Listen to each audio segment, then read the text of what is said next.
Hey everybody, welcome back to Satisfactory.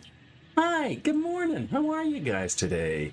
Got your coffees? You got settled in? I hope you're having a nice, relaxing Saturday morning post-Halloween. Going to Game 7 in the World Series. Darn it. I was hoping we'd actually get the win last night, but no. Dodgers pulled it out. By the way, that's all I know about the baseball. Hi guys, how are you today? Yes, we are back and we are back working on the factory, getting the nuclear power up and running. And of course, I'm always starting these things at night for some reason. But you know what? We get to enjoy the lighting. So yeah, what's happening? What are we doing today? Well, you can see we're not actually at the nuclear power plant today. Where we're hanging out is we're hanging out at the Cave of Uranium. And that's what we are going to be doing today. And when I say we, I mean me. And, you know, you guys are going to kind of come along for the ride. So, you know, glad to have you. Glad to have you. All right. So, cool. Sun's breaking out just as we're about to go underground. So, yeah, that is what we are looking at doing today, is getting the railroad built up and getting it up to the uranium node. Now, I'm not going to ship any uranium yet. No. Don't want to do that. But I do want to get the track up into place. And that's kind of what I'm doing here with the nuclear factories. I'm just kind of getting everything ready to be turned on. You know, things that can be shipped a little early that won't have any impact, like, you know, iron and, you know, the water and stuff like that. That's fine. But anything that's going to be, you know, the radioactive, I'm not going to ship until I am ready to get it. But I want to have just the ability to send go fetch and get it. So I am kind of working my way out in. So I'm gathering up my resources, getting my stuff ready to do into the nuclear plant. That's, you know, way the heck over there. And then I'll start connecting things up, and then we'll start worrying about the sinking of the nuclear material. I still haven't decided whether or not I'm going to start sinking or wait to turn the power lines on or the power plants on until at least the first two. Until I get the disposal system set up, or just go ahead and do it, because you know what? I'm starting to run out of power again. I'm not using the full power. That's an important distinction, but if some odd reason everything turned itself on, I would find myself in a kind of a deficit situation, and I don't want that. So, gonna play that by ear, see how it goes, see how I feel. But in the meantime, it is just getting, oh my god, our flashlights suck, getting our tracks run up into the uranium. Now, this is the scary cave. As you can see, I'm already getting creepers bouncing on my radar there. You saw the warning. Yeah, there's a lot of spiders up here, so I'm really happy I have my jetpack. Even with the jumpy spiders, it helps. So what I'm going to do here is I'm going to get my rifle out. There you are. Let's make sure you're all loaded up. Let's make sure you're loaded up. Yeah, we're going to use the homing rifle, and let's get to work. All right, so let's start off with one of these guys here. So we are climbing a hill, so I'm going to maintain that hill climb. Let's get these guys to link up. So we're going to go into our R, and into our R, and into our R to get the blueprint snapping, and then we can just, again, lift things up and start snapping. Clickety clickety, take off the H, and move my track up into position. And, like, yeah, I am using an angled one. Don't want to get a, ooh, it is kind of steep up there. Yeah, this cave can be a bit of a challenge in some places. Like that is, ow, ow, ow, ow, ow. Hi. I can see. I heard you. I felt that. Yes. It's gonna be a bit of a steep hill there, so I'm just gonna have to kind of work my way upward. Let's get this guy in, maybe right there, like that.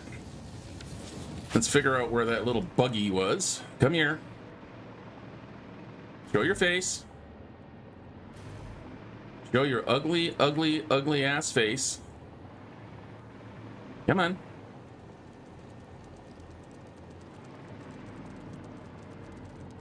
I hear him. Oh, there you are. Hi. Hi.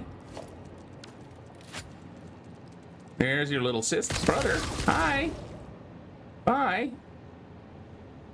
Anyone else? Anyone else got something to say to me? No, I didn't think so.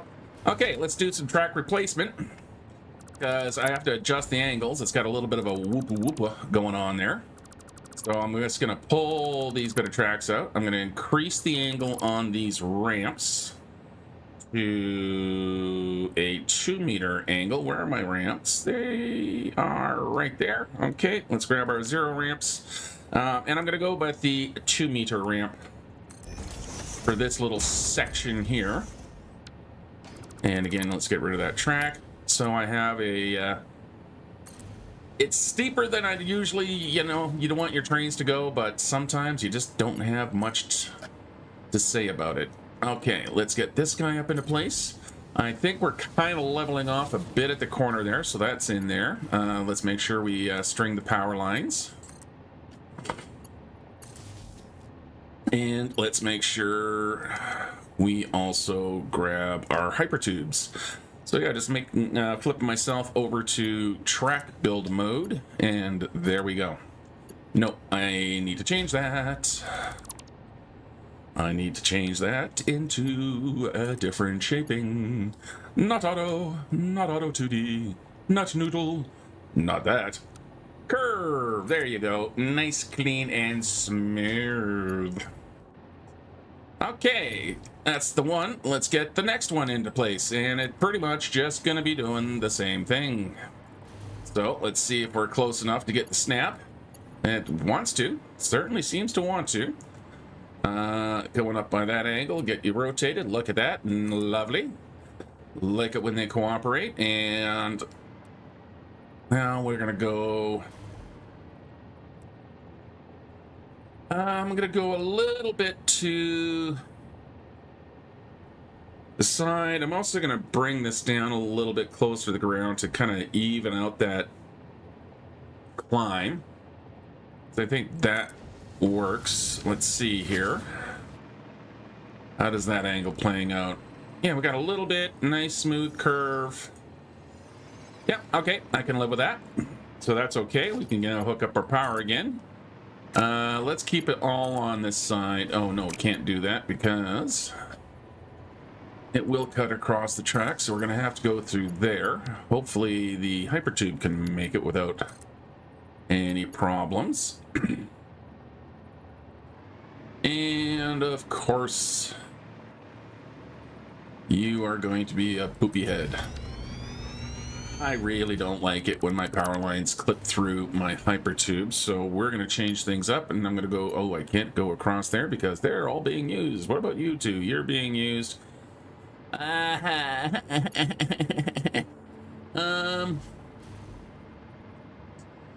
I guess I'm going to have to use my little mini train support platform. Could you... No, that's not it. What is it? I also need to put an accelerator in here somewhere soon. What did I call this thing? That is train support curve insert. I'm going to throw this into place. And right about there. And then I'll just kind of smooch it out of place. Or, into alignment here.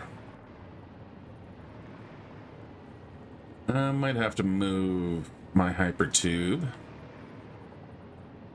Okay, like that. Let's grab the hypertube. And let's fix that up.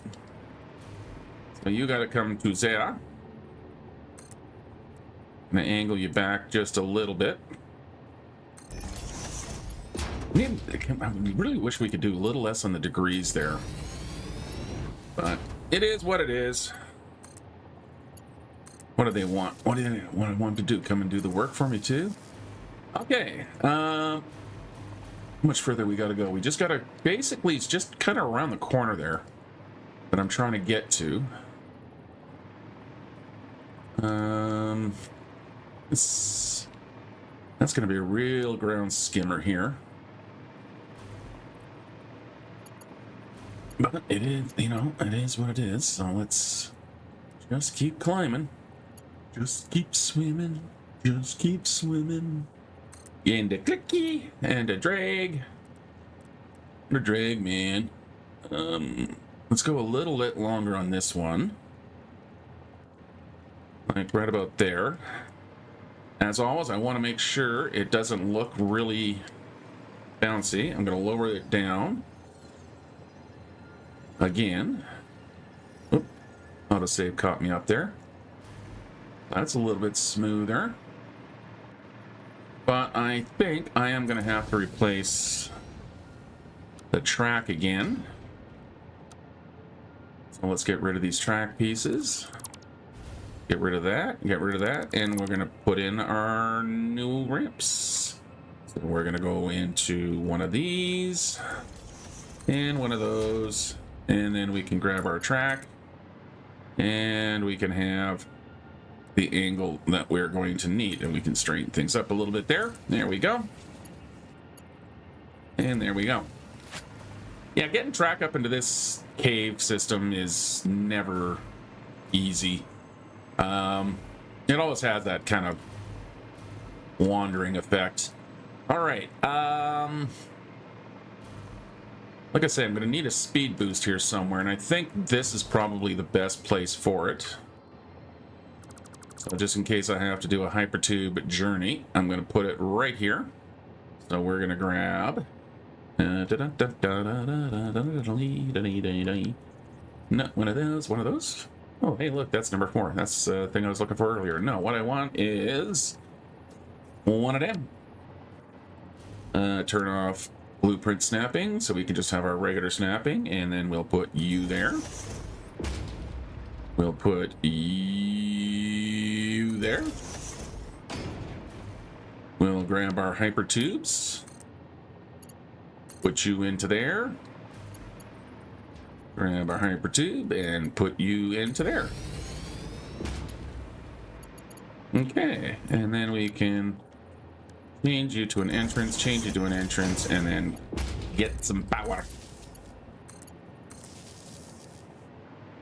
Okay, so now we can get up there. I can move on to the next stage. Let's get the track set up over here.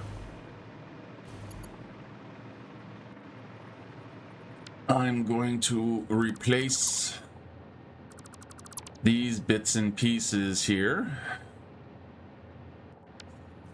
So I want that. I just want to bring that angle in there because I want the hypertube going up. Now I can put the bits and pieces I just stole away, back, like that, and then I'll just, oh wait, oh, what are you doing there, buddy? Hold there. And then I can drop that down by 1. Hey, yeah. Okay, so let's grab our tube here, up into place, grab our power line.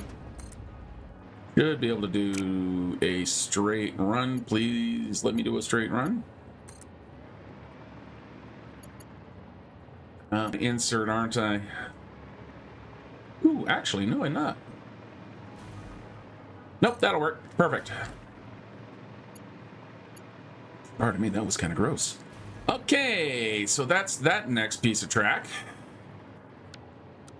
I tell you, working with blueprints just makes everything go so much smoother.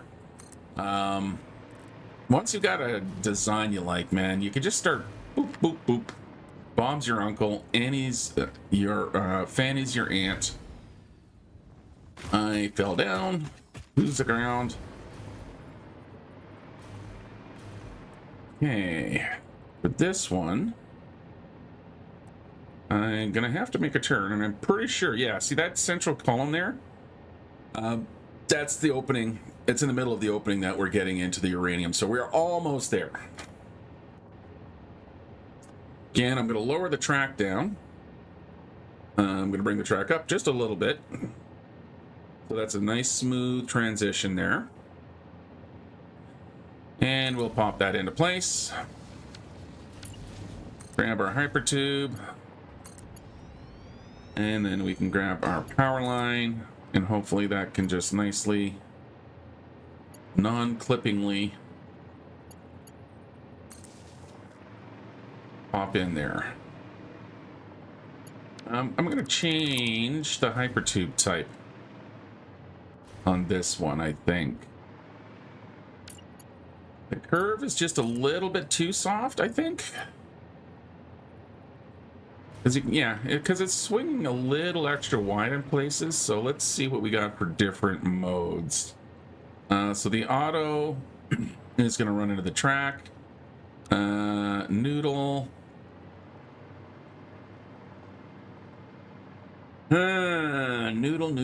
Noodle. Definitely not. Yeah, I guess that is still the best one. Okay. All right. Jetpack on. Let's go into the cave here and figure out what we're gonna do. Oh, Jesus.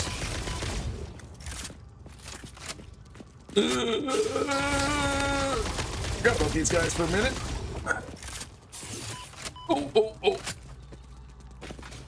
Oh, the pack didn't transfer. Come on, follow me, guys.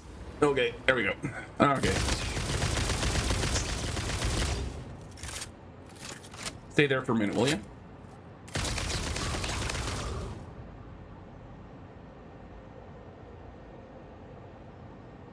And the battlefield was littered with the corpses of his enemies. Oh, hi. Okay. All right. Can you hold still for a sec? You know, this would be easier if you weren't running back and forth. Hold still. You know, if you don't want me to shoot you, you can leave. Come on. Hold still. Okay, there's another one. There's another one. Man, I got a lot of these guys. That's a lot of organic juice. That's his corpse. Okay, let's try getting that jetpack back on again. We don't have quite the same amount of panic. All right, you can see the uranium is right over here.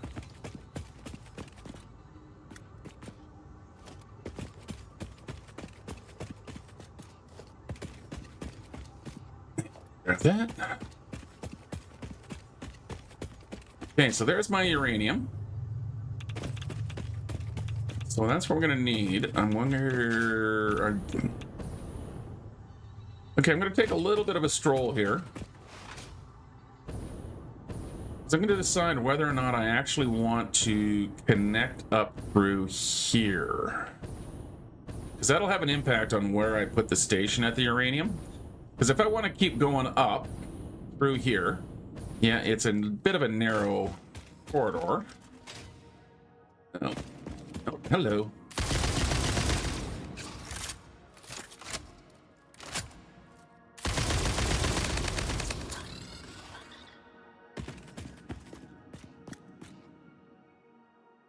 Okay.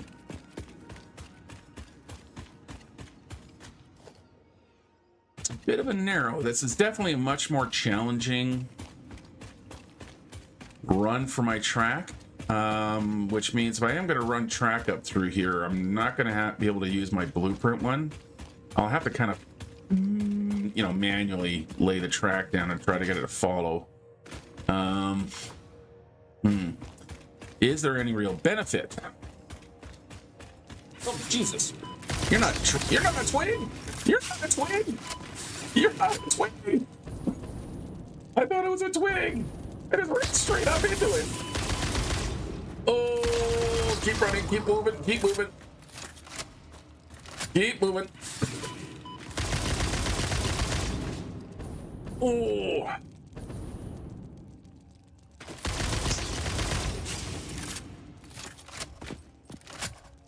There. Oh, into my face.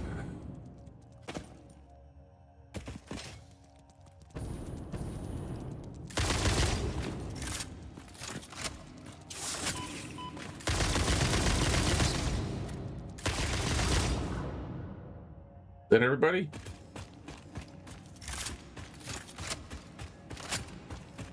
Okay, that was not a twig. That was a critter.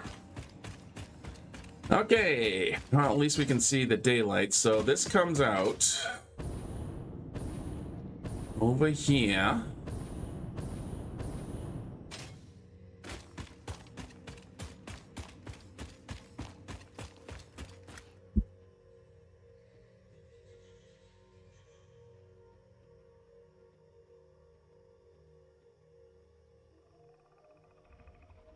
Sorry about that, just had to do a quick check on something. So yeah, that comes out of this cave here, which is very close, because I've already got track running past here. Somewhere. How are we doing? We got lots of juice there. Can I get up to it someplace? Where is my track over here?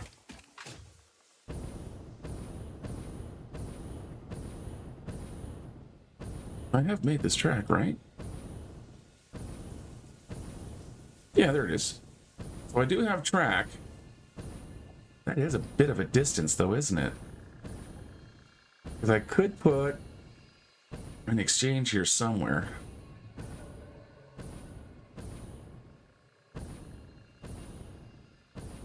Now, is there any benefit? Because it's going to be a bit of an effort. Okay, so I could. That water or nitrogen? That's water over here. Yeah, it's water here. I'm not going to need to pull from that. There is a nitrogen around here somewhere that I might need to pull.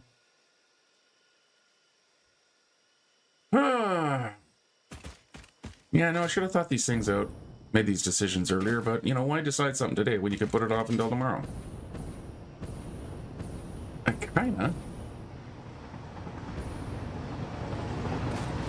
Hey, how you doing, buddy?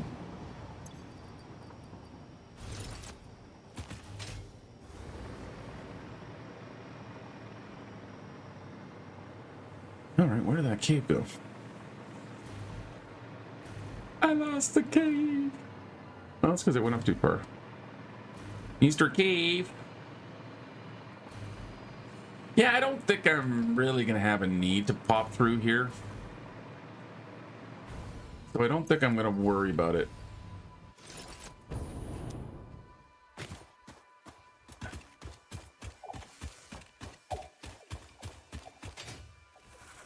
That is a lot of critters right here. That's another reason I'm not going to worry about it. That's a lot of killing needing done. Alright. What's over here? What is over here?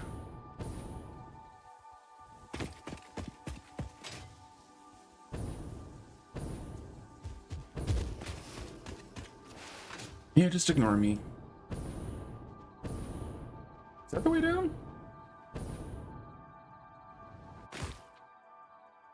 Okay, that's where I came in. So there was a cave off to the other side then. You know, the amount of times I played in this game and I've set up stuff here and walled these walls off, I don't really ever think I... What is over here? Sorry, distracted. Oh.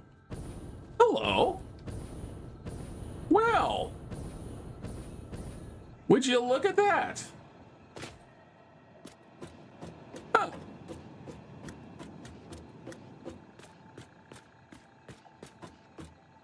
See, this is why the map needs to have a... Yeah, that's the track going through here. Oh, this is very close to where they split off from each other. Well, that's interesting. Can I use that information for myself? Not particularly. Okay, good to know, though. But I have a nice little bypass in through here. Again, doesn't help me. I'm feeling bored, maybe. But, yeah. Hi, guys. Bye, guys. Let's see if we can get some velocity here with our slide jump. And hit it with the jetpack. And down we go. Okay. So how tight can I work in here? And I've done it before, lots of times. I'm basically, what I'm fighting against here is the same old that I've done, you know, half a dozen times or more. You're going to be a little tricky to get to, aren't you? Or do I come up with some... It's always about, you know, do I come up with a new idea or do I stay with the tried and true plan? And once we get back down here, a little extra burst. The tried and true plan is I usually try to wrap the track around this corner here. And it's a bit of a challenge because, you know, it's a very narrow path here, and then set up the station right here. I can then return back to the line. I also have put the track right here just as a terminus, and then I have a turnaround. I could wrap the oh, maybe that's the way I'll do it. Because I don't think I'm gonna go that way with the track, but I don't want to just, you know, drop a station in the way here and eliminate that possibility. So instead, what I'm thinking here is how... that's pretty. How much room do I actually have right around in here?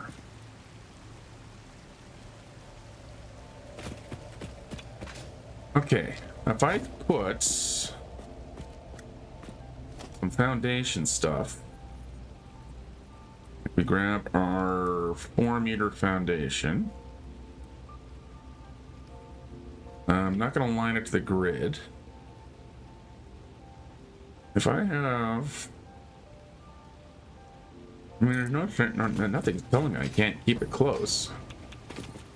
What am I doing on filters? Oh, I got lots of filters.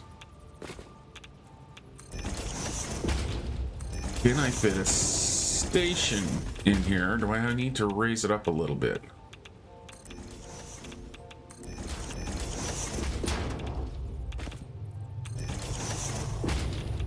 Like that. Then I run into the problem of that.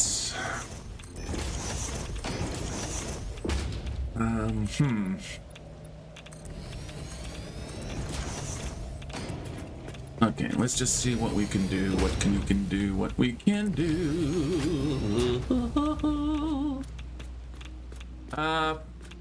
First off, can I fit my station right in here? So let's grab our station. We're going to point you that way. We're going to hit H so you stop caring about the terrain underneath you. We can't overhang like that. We have to move over. So you are the... yeah, you are the full 4 and a bit, aren't you, for width? Let's center up the track right there. So itty bitty overhang, which I can work with, that's fine. And then we grab our station. And what I'm thinking is that I can make just a nice enclosed building right here. So kind of hide everything off. Now, the question, whoops, is can I make the loop here? That is the question, and it's not really that hard to figure out. What I gotta do is go 1, 2, and 3. I'm gonna go that extra one there because I'm on the center line, and then we go 6, like that.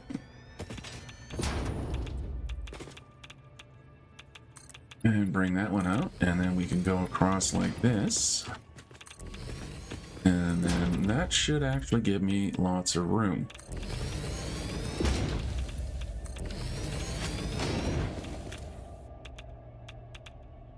It might be a bit tricky to push the track through, but again, if I make that decision, right now I just want to have the option.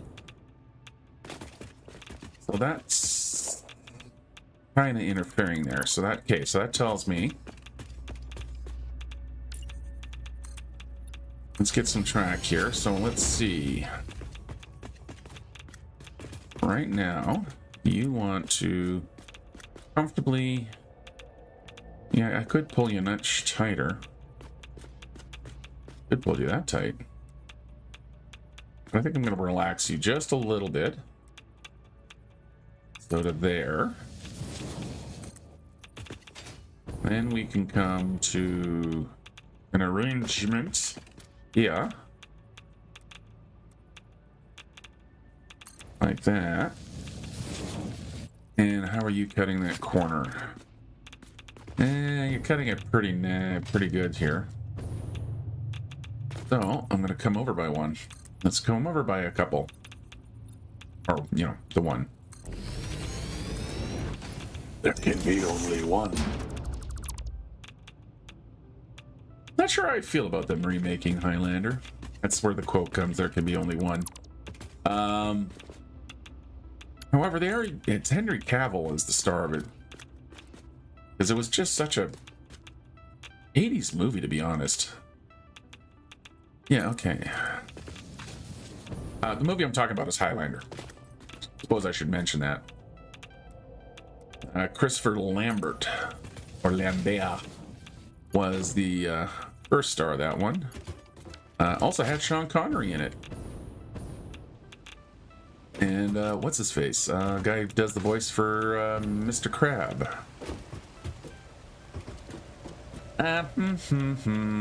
Yeah, okay.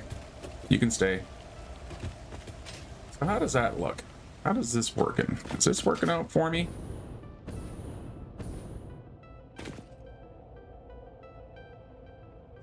Yeah, that'll work. Okay, there's our track. Let's just finish bringing the track up now. And yeah, if I want to punch straight through, I can punch straight through.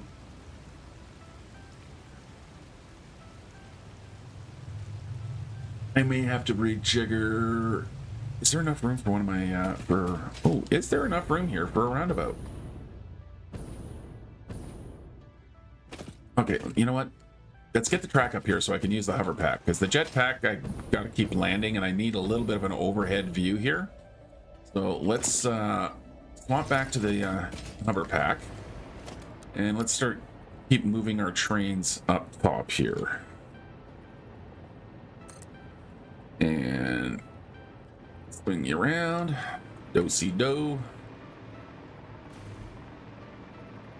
And let's get you pointed in the right direction. Oh, nope, we need to change tower. We can change towers now. I think we can level off. Okay, so let's get you snapped into place. Let's get you, Mr. Track Parts, snapped into place. Can we snap in? Thank you. So we can level off.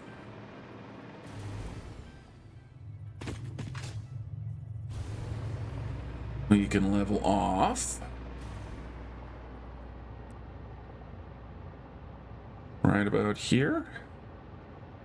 And if I bring you down a bit.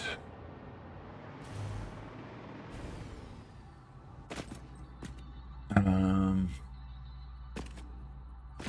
think, yeah, this is, let's get some heights right here first.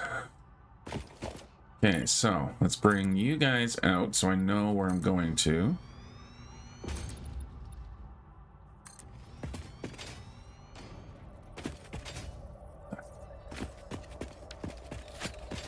Okay, you know what? I can't. I gotta grab a power line here. I gotta be able to hover. There we go. Some temporary power lines. Okay, so this will be where our trains are coming through.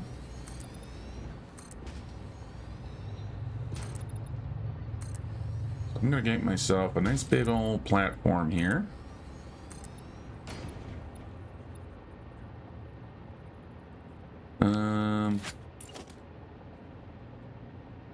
I actually want to aim you guys a little bit better here. Okay, let's take this out again. Yeah, I'm designing on the fly here. That's why there's going to be a lot of kind of put something in, take it out, put something in, take it out. But that's the way I cook. Let's take that out. I want to be able to... Basically, what I'm going to do is I'm going to draw a sight through here. That's going to work with the... line up with these other platforms here.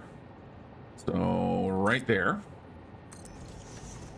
And I can get rid of these guys underneath here. Grab you and run you...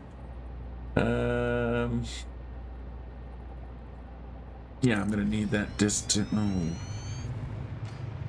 See how far I can make it to before I run into that.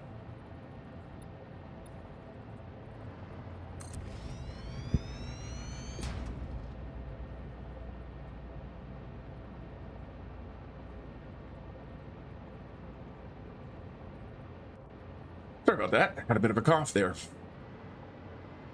Okay.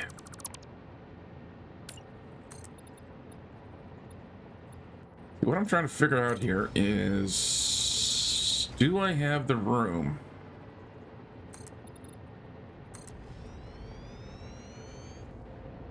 To put a roundabout in here, or am I going to have to just do something else for the trains connecting to the line?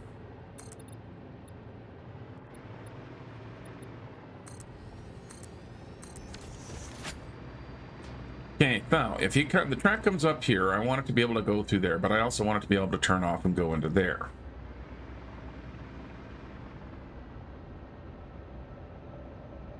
If he's coming to... Okay, yeah. So we're going to use an oval about instead of using one of my regular roundabout here. So what I'm thinking here is I can have you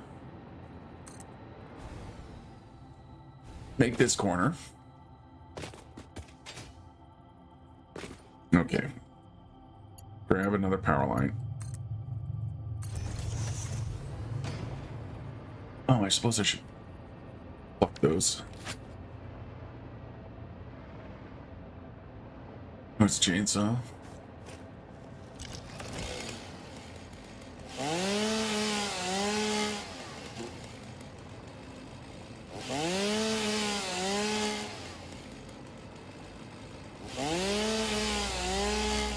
Here we go. Good morning, Riadrax. And how are you today? Okay, there. I'm gonna put that there. And we're gonna drop that there. And to make sure it goes nice and straight, I'm going to pull a little bit of there. Went a little bit right there. Because then that one can just go over to here. This can double back this way. And I'm going to start off with a short straight section just to make sure all my lines are going nice and clean. We're not picking up any of the slight extra angles or anything like that.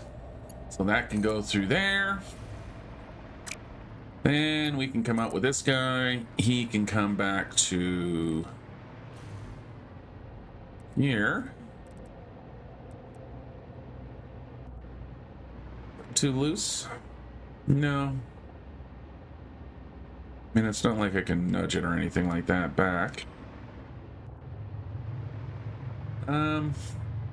Let's try...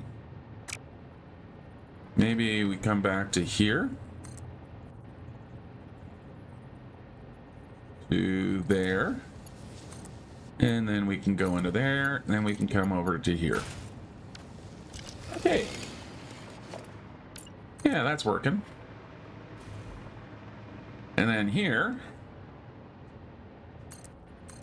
just to make sure it's a roundabout, we come to there. So, train come along here. Oh, I hate the chainsaw just idling in my face. So we come up through here, we hit to there, we can then divert into the station. I can't see myself needing more than one train car here. And then when it leaves, it can go this way, which can then wrap around. It can then go that way. If it wants to go that way, I mean, it's a bit awkward up here, because if it does want to go that way, it's got to kind of go all the way around the loop to do it. But you know what? I can live with that. Okay, so there we go. We're starting to get our uranium infrastructure in place here. Let's get some platforming underneath, like that. And then we can connect up our track. I almost could do this, can't I? Oh. So close. But not quite. Okay, well, you know, fine. I want to be that way about it.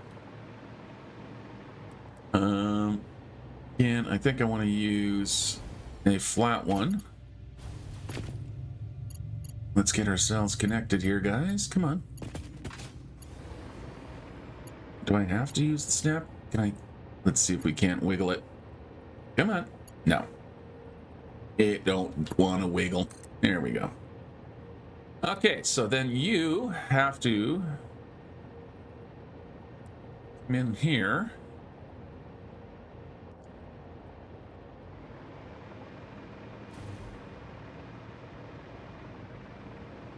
Probably need to get you lined up. Like 90-degree lined up. Let's use that as our kind of a snap point, and then we can back it up. Move you to the center of the curve. And then shifty, shifty, shifty, shifty, shifty, shifty. To there. You are at the correct height. Now, how does that affect downstream? Kind of nasty. So we're gonna do that instead. We'll maybe drop down a couple. How does that look? It looks better. But I think I'm still gonna need to do something with the track here.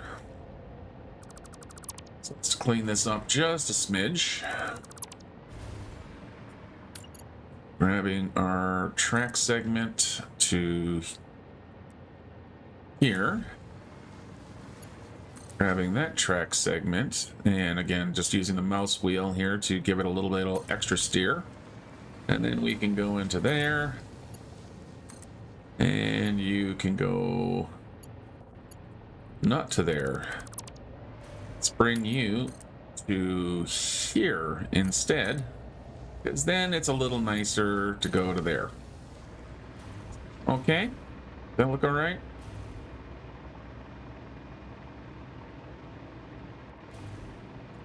Yeah, I think that's gonna work. Yeah, not a big fan of what's happening underneath here, so let me fix that. And by what I mean is that you can see how the it's kind of rising up into that track. I don't like that. It's bad enough how these tracks clip through each other. I do not want them clipping in as minimally and oddly as possible.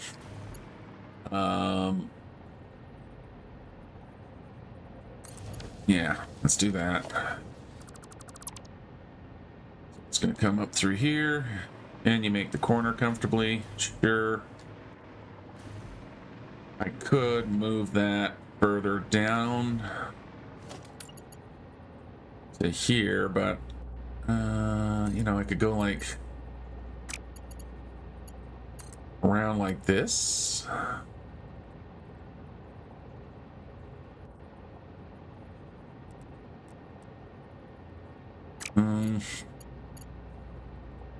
No, that's the way it's gonna have to be. Okay. Alright. If I've taken a hypertube, I'm gonna need a place to land. So let's get our hypertube terminated here, and we'll just fill in the bottom. Like a so. And like a so. I'm not going to need that anymore because I think we're all energized on the track, which means I'm not going to need you anymore for the moment. And I'm not going to need you anymore because we are going to bring our power lines up through there. First thing I need to do is I need to get the hypertube up. So we're going to grab one of these guys here. We'll sink you down just a touch, like so. Then we can go and grab our tube support like that, which can then come down into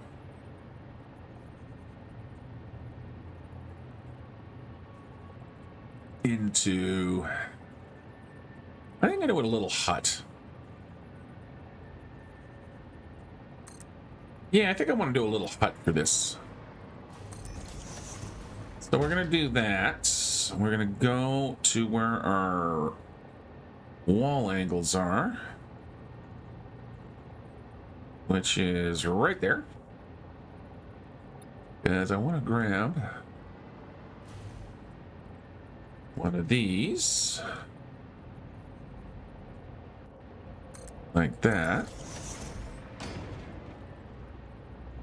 Grab and move that over to there. Like that. Grab a roof piece. Ooh, actually, hang on. Let's go like this as well. Except we're going to go a little bit... Ooh, I don't like that. Ooh, I like that. There we go. And then we can take our roof 4-meter roof angle bit and convince it to go upward. Thank you. Like that. And then I can take this guy and we can carry that angle into the ground. And come on, snap. Line to the right thing. Like that. Yeah. Okay. And then for the wall hole. I'm getting way too excited about a freaking hyper tube. Then I can bring you to here. Let's go. I feel like I need something in this corner here. So let's go have a look at our beams.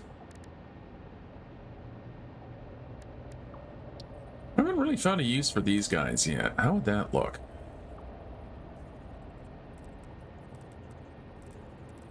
Yeah, it's not really a decorative piece, is it? Shelf beam.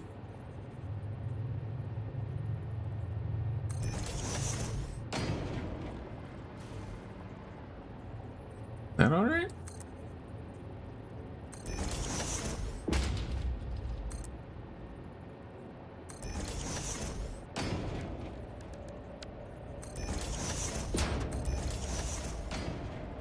Yeah, close enough. Okay. I want my lighting. Let's get some lights up here. So we're gonna grab the light stand. Let's see. Let's have you going that way, because what that'll do is put the one light there. And then we'll turn you around on the other side here. Like that. String the wire in between you two. Like that. I'll pop you... No, we're gonna go grab our power. Let's get a pass through, double wall outlet here, put that there. Get that into there.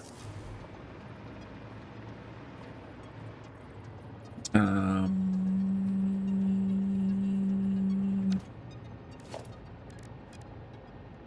think maybe I'll just put a power pole.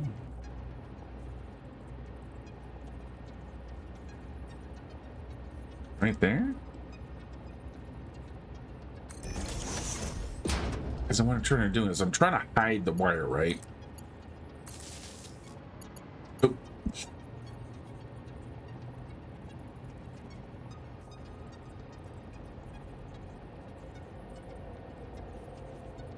Okay, it was a sneeze that time.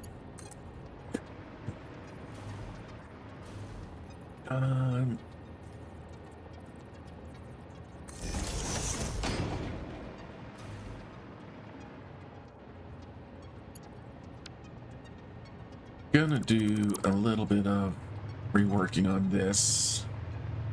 I don't think I want this front bit here anymore. So let's just pull this assembly out of here. And then let's see what curve does for me here. Yeah, okay, good. Curve is missing the light stands, so it's pulling it over enough. And then I can grab my power line and go right to there. I might need to do something a little bit different here.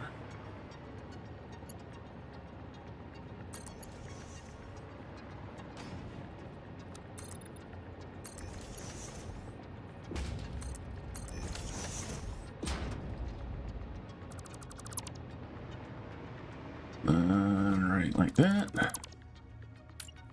And into the ground.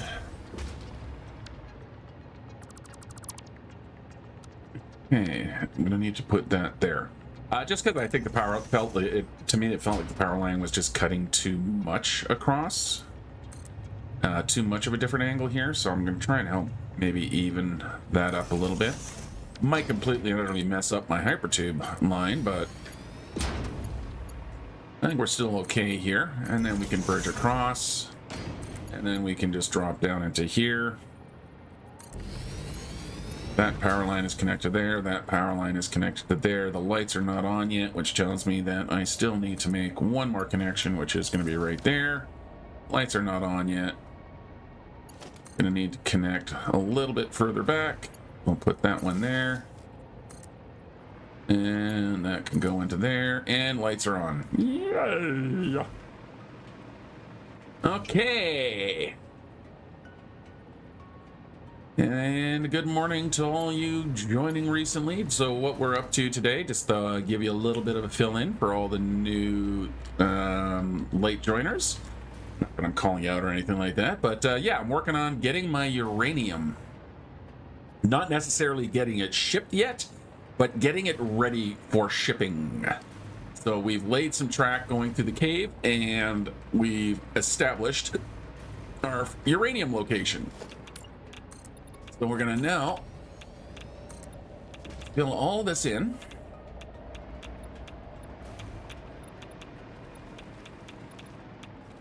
Hello, you. Oh, you're a jumper. You're a jumper. Come here. Come on. Where are you? There you are. Ow. Hey. No one said you could. Oh, jeez.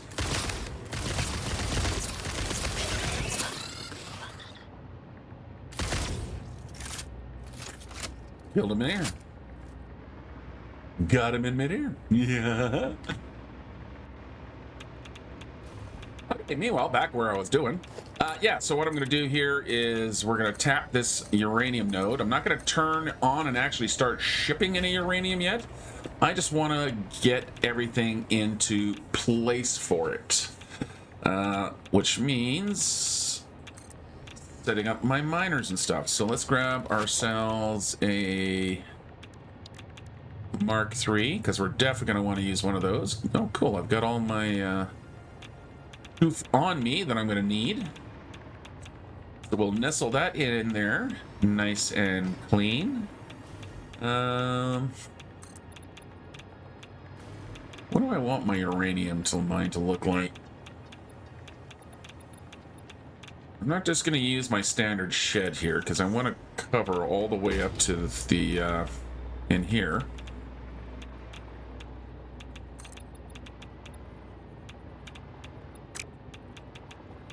And I think we're just coming along the back wall here. Like that. Because that can just scoop in right about like that. Actually, no. Let's do this. Like that. Grab that. And over to there.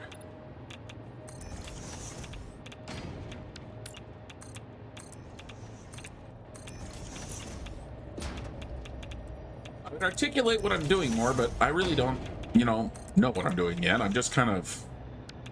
Think of it as sketching. I'm just doing some little sketches here, just to see how it's gonna look, and in case I like it.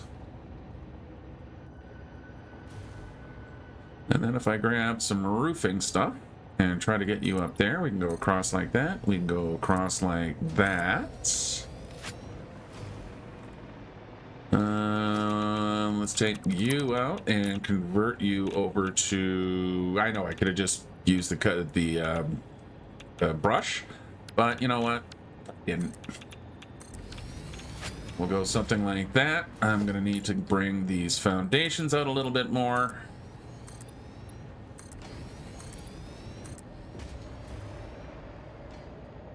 Yeah, we can come to there. We're gonna come across.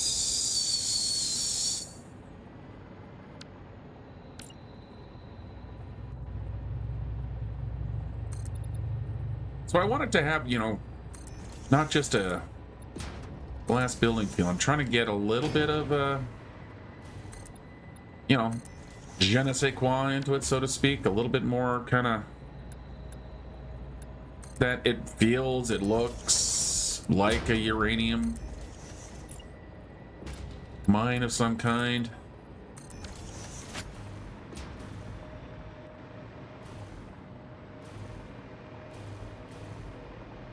I think what I think I'm onto something here that might work for me.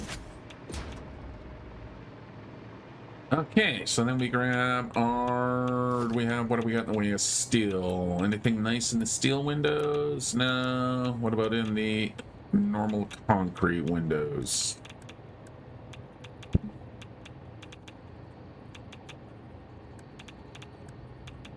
Nothing that's really kind of give me that vibe.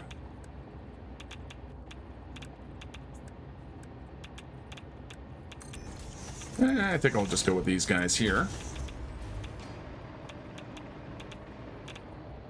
We'll fit you guys into the quarter.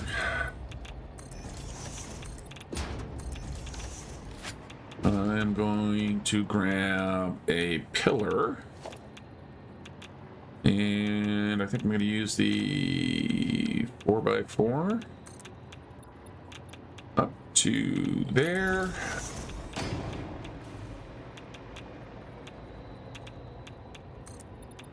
Up to there. Because we're going to almost cap off our roof. Yeah, we'll come down to there. Pop you into there. Come down to there. Grab you and put you two down to there. Put you two down to there. I almost feel like I want those columns to poke just a little bit through the walls. Yeah. Oop, didn't mean to do that. Let's try these guys again. Like that. And again, I want the 4x4 concrete. We'll give you a little nudge. Oop. We'll give you a little nudge, and up to the top. Let's hold that into place while I have a quick look. Yeah, okay, that's better. And up. Like that. Alright, and we're just gonna roof it off here. I'm not gonna put the glass stripe down the middle of the roof here. I am just going to let that be its thing. Now, we need to come down from the station.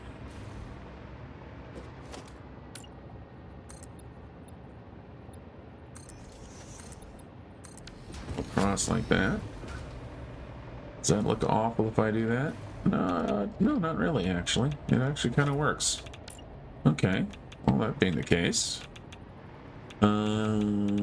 Thank you for infinite nudge, Coffee Stain. Oh, it really is such a lovely thing. Just be able to nudge things forever. Because you can do stuff that it normally wouldn't let you do. Okay, so there. Let's grab some beams. I'm going to use the metal beam for this one. I'd use the H-beam, but the H-beam is just a little too scrawny looking. I want something that's got a little bit of beef here. And here. Speaking of beef, last night we had ourselves a giant chuck water buffalo steak. Yeah. Our local kind of meat shop, aka, I wouldn't say butcher, but it's certainly, you know, one of those meat shops. They ran out of beef, but they also sell water buffalo. And I gotta tell you, it was pretty tasty. So if you, by the way, and it's not buffalo, it's closer to beef. It is literally, if you ever look at a water buffalo, it's what cows used to look like before we turned them into Bessie.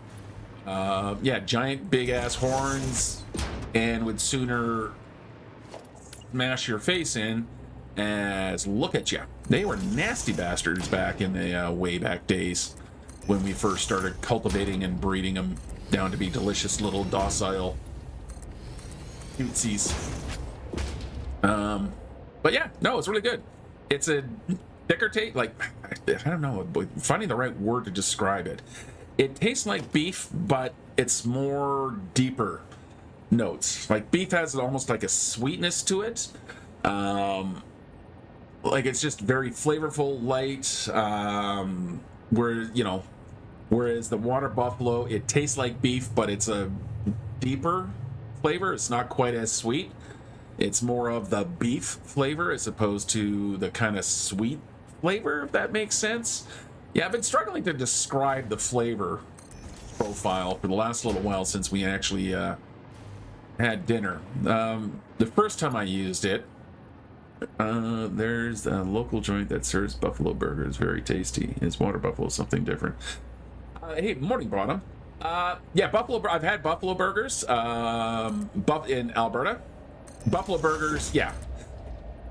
Water buffalo is closer to cow than buffalo itself. And I would say where the flavor profile sits is probably, so if you got buffalo on one side and then you got beef on the other side of the scale, then you'd have the halfway mark, right? I would say water buffalo kind of sits about 60-75% of the way towards beef from the buffalo side. Now, they're all interrelated animals, right? They all kind of come from, I think, the same genus or family. But yeah, because, remember how that buffalo has that very dark, deep, kind of meaty, like you're not eating domesticated beef, right? It just tends to be a lot more kind of in that umami, just heavier, beefier, like beef plus. And I'd say water buffalo is kind of the same. It's just not as extreme as it would be in actual buffalo, which is delicious as well. Yeah, I'm totally a vegan, right? I want my meat. Hey, at least I had a salad with the giant steak that we had last night. So I got that going for me. And apparently, the other thing with water buffalo, for if you're needing to make dietary choices, it's higher in protein than beef is, but less in the fats that beef is nasty for. So it's better for your cholesterol and it's better for your protein. And protein is something we definitely want to make sure we always have. I'm going to turn this guy off and get his power connected because it's what our body uses, right? Honestly, everything about our biological functions needs that protein. Even if you are vegan, you still need to find yourself a really solid source of protein. And this is where a lot of people, I think, when they try the vegan lifestyle, why they don't succeed, so to speak, or they have health problems and stuff. And again, this is me just idly speculating and shooting my mouth off. but they're not giving themselves enough beef profiling, or protein, I should say, so that their body, it starts rejecting it. The older I get, the more important some fiber in the diet becomes. Yeah, no kidding there. But if they have, like, you know, you hear stories about people who've been vegan for decades and there's no ill health effects. And I think it's because they've got themselves proper protein sources. Whereas if you're just thinking you can get away with eating salads and stuff like that, yeah, you ain't gonna make it, literally. We have to have protein in our diet. That's what we evolved to do. Veganism is you making a choice not to eat meat, but you have to find a substitute somewhere else. You cannot go without getting this stuff because that, you know, we evolved to eat that meat. So if you're not doing it, you're kind of going against what your body needs. Okay, enough of me yammering about that and acting like I actually know what the hell I'm talking about, because I don't. I think that's my uranium. Yeah, I'm going to leave him turned off for now. By the way, how much are you making? You're going to give me 240 per minute. I'm not going to up you up, but I can pull 600 out of that. Because, you know, there is no pure uranium nodes. There are only normals and, I think, one impure. But I think that is going to give me my uranium station. Signals. We need to get our signals into place now. So we're going to need our pass signal here. We're going to need a block signal here. I'm going to put a block signal here. And I'm going to flip that one on the inside track. Let's put this one back onto the other side, like that.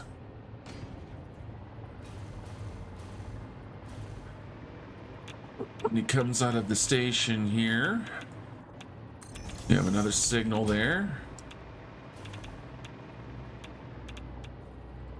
I think I'll put one right there just to isolate off that section of track. We need to split here. So we'll put a block right here. Good morning, Lee. Good to see you again. How are you? Okay, gonna need a path signal here. So whenever you got a choice, you know, try to get your path signal in and hopefully have it work. Now I got to go through and make sure my block signals are all set and try to figure out why. Okay, so you, I think, want one more. No, you should all be clear. I do need a block signal here. What is your problem, my dude? Why? Okay, well, you know what? I'm just going to get some block signaling in. Let's get the rest of our signals here. And I'll figure out what the hell's going on with that guy. I don't know. Fast signals and block signals just used to behave themselves so much better back in the day. I could be just, you know, back when my day. I'm doing awesome. I've got my cup of coffee. It's the day after Halloween, so I got all the leftover candy that didn't get handed out to the kids because, well, frankly, my house rarely ever gets children to knock on the doors. So it's candy day for me. I don't even have to share the candy with my wife because, you know, speaking of diets, is that she's not allowed to have quite so much candy anymore, as we are both getting to that point where we have to make better decisions. So it's all for me. My doctor hasn't said I can't, so I'm gonna. I have to watch other things, but right now, candy is not one of those things. So yeah, got a bucket full of candy. I got a cup of coffee. It's cold, but I'm inside playing Satisfactory and having you guys to hang out with. So I'd say I'm doing pretty damn good. Okay. Let's see if that's cleared up my signal problem up here. Of course it hasn't. Why would it? Why hasn't it? I don't know. Let's try taking these guys out and let's see what happens here. You have to be a block signal, so let's just let that be a block signal for a second. So that one is fine. Why is, as soon as let's actually put the pass signal back in. Yeah, so as soon as I put that pass signal in, the damn thing breaks. And of course, they never, ever, ever signal loops into itself. No, it doesn't, you son of a bitch. Ow. Where? That's its own section right here. That's its own section right here. You're your own section right here. Do I have to put a block signal like literally right there? No, see, that didn't do jack boo. I've got a block signal there. That's cutting off that. Like, there's nothing here telling you that you have an issue. You're just being a poo-poo head. What about if I put... yeah, see, that's not going to do anything either, right? Yeah, sure, I made a smaller section, but...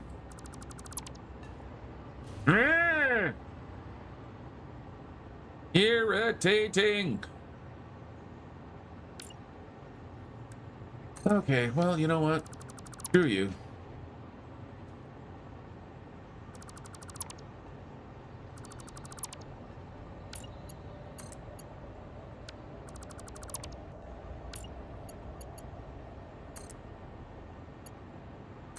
What if I did that?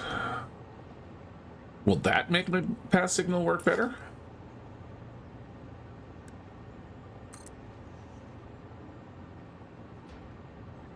Nice. Okay, that worked. Okay. All right, that's got it working. Okay. Don't really like this bit of track here, so I'm going to make a minor modification.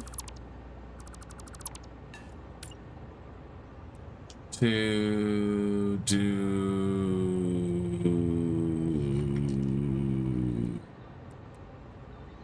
this. Let's do some nudging. I want this to be right in the corner here as much as I can. And here, come that way, come that way. Yeah, close enough. Oh, you know what I could do? Ah!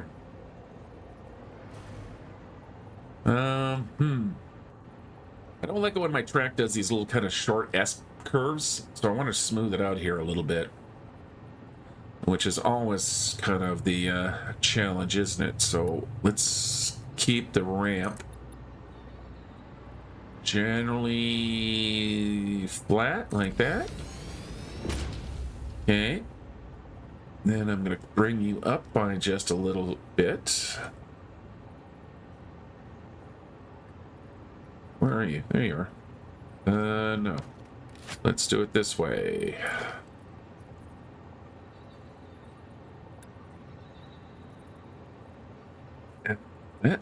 No, I guess I do want 4 meter. You're still locked? No. Let's get hold. Bring you up by a little bit. And we'll push you to the edge.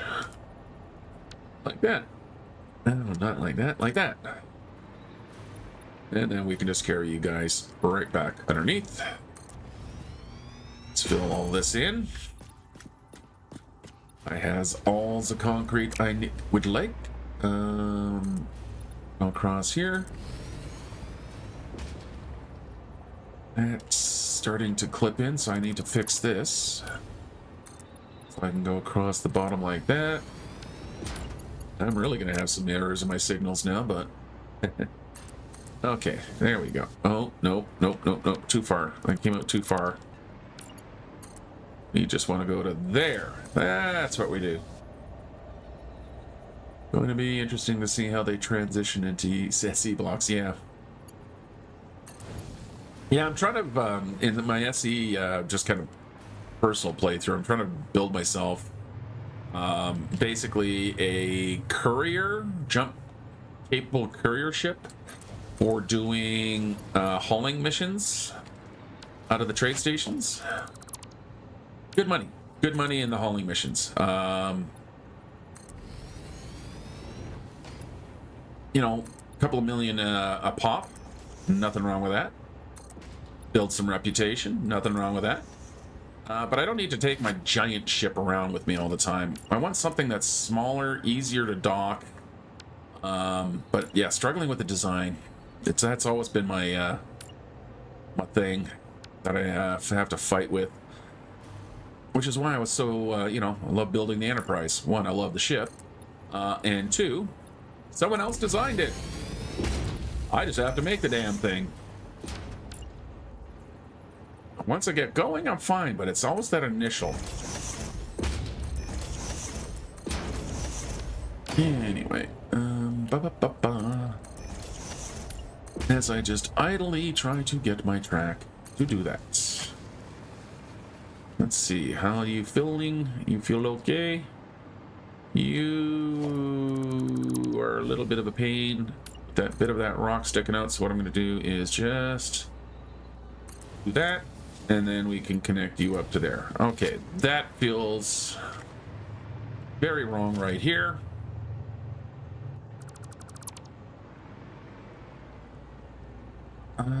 Yeah, I guess I can just let the angle drop down. Yeah, that's fine, okay. We'll come underneath.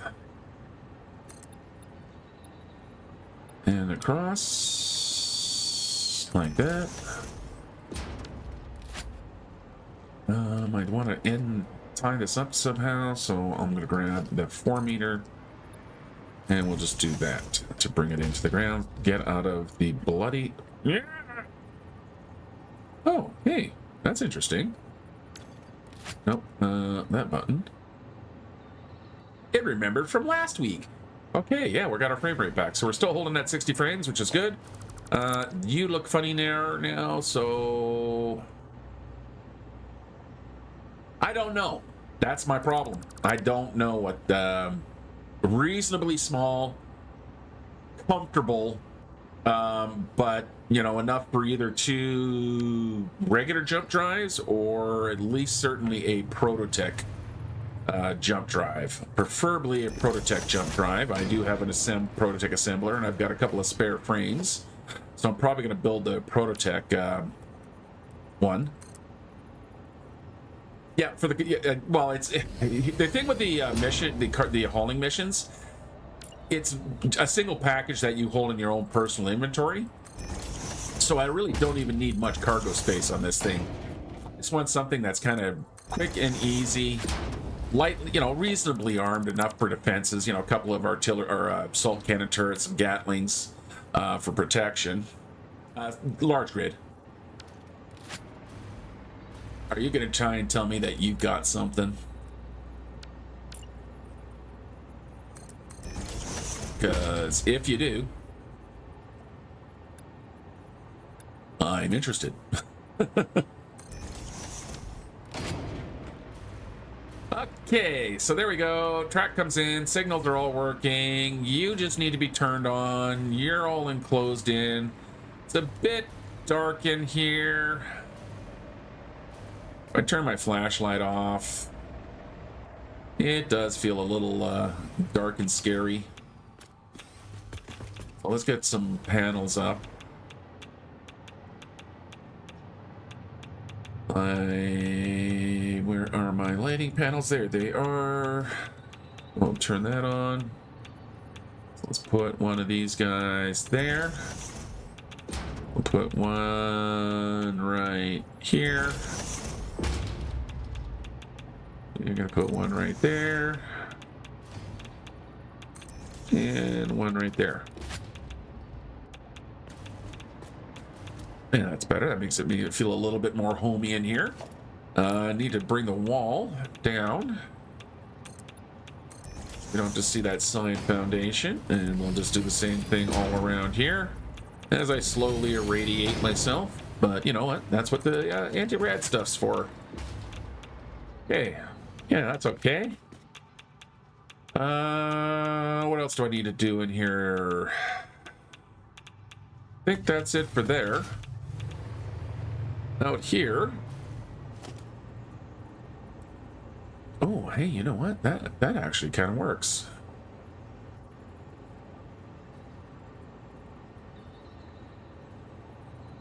One there.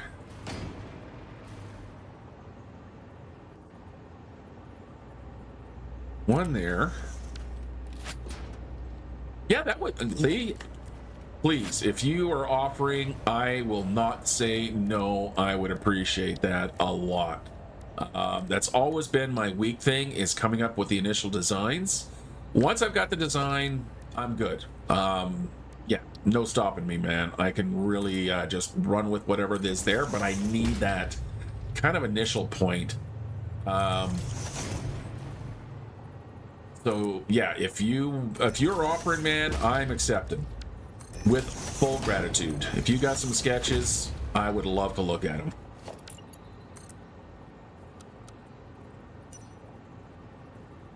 Okay. At this point in time, I'm not really doing anything consciously.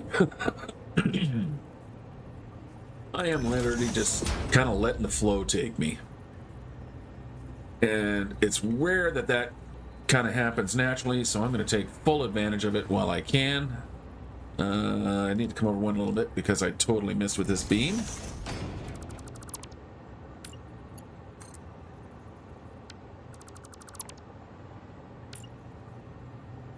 There we go. And depending on what the sketches are, maybe it might end up also being something I use in my SE series. Quest for Peas. I'm not planning on going to space in the near future, but at some point in time, I probably will. Just because, you know, hanging out on a planet after a while does get a little bit boring. And, you know, there's stuff that you sometimes need. I have no pressing need to go to space yet. Still got to build the farm, which is the point of the series. But at some point, once everything else is up and running, yeah. I mean, let's face it, half the big part of the fun of SE is building their ships. Yeah. Nothing too super big. But yeah. Something just was a little bit of styling, you know what I mean? Okay. I'm gonna hang it from this corner here as well, so let's get that piece in. Like that. I'll get a horizontal piece like that. And a piece like that. Awesome. Okay, so now we got some lights over here. That's all feeling a little bit more warm. I'm not using... One of the reasons, by the way, I don't like using these ones here because they are a lot more intensive resources-wise. Especially if they cast shadows. Now, these ones aren't too bad, but the other spotlights and stuff, one, they have a lousy spotlight cone. What are you? What is that?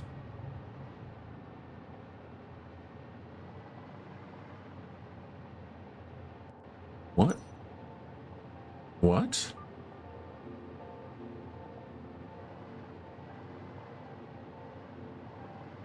I feel like I found a portal to Narnia.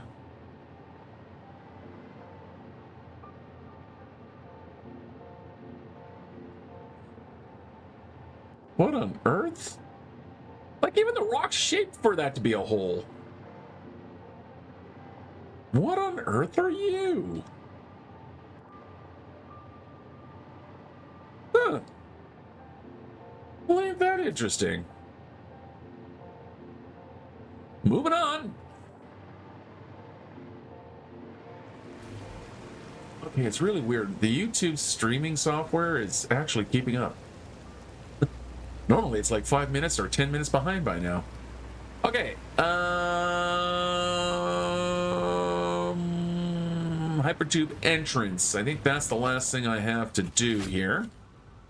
Is let's get a couple of light pieces up in here. So we'll go to our organization. We'll grab 2 of these guys here. We'll put one there and one there. And let's set you to that. We'll grab our colors here. And I like my Pioneer coveralls because they give me a reason, a nice kind of soft, warm light. Make sure you got lots of glow. And then we go Control C and Control V.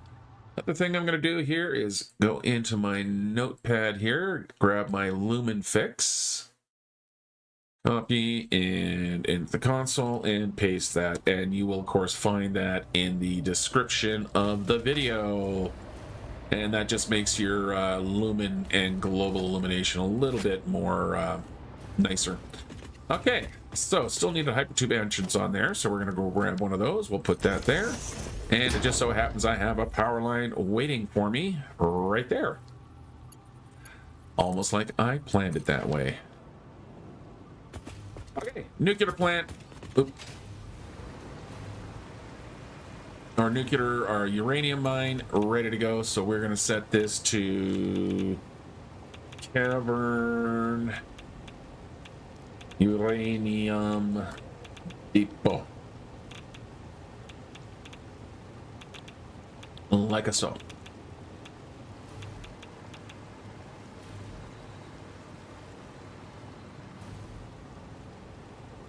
Oh, so what do we got here? I did install accelerators in all my long hypertube runs.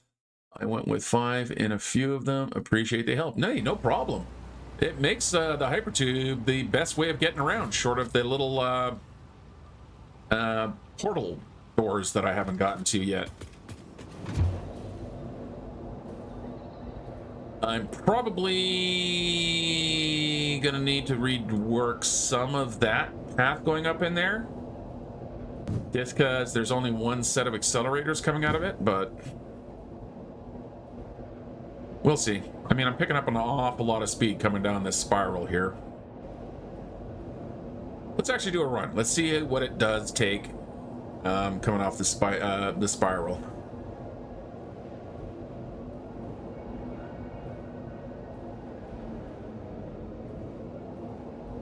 Here we go. All right. How does it work? If I slow down too much, I might go back and put one in, but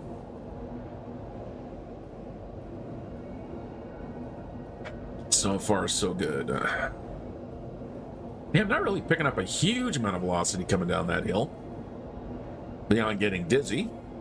Okay, we're going to have one boost coming up right here. There's another boost right there. Yeah, I don't lose that much speed going up. No, I think I'm good. Yeah, no, that's good. We're good. We're good. We're good. We're good. Excellent. Okay, let's head back down to the nuclear, the power plant. Let's see what the next thing is. Like, the uranium receiving.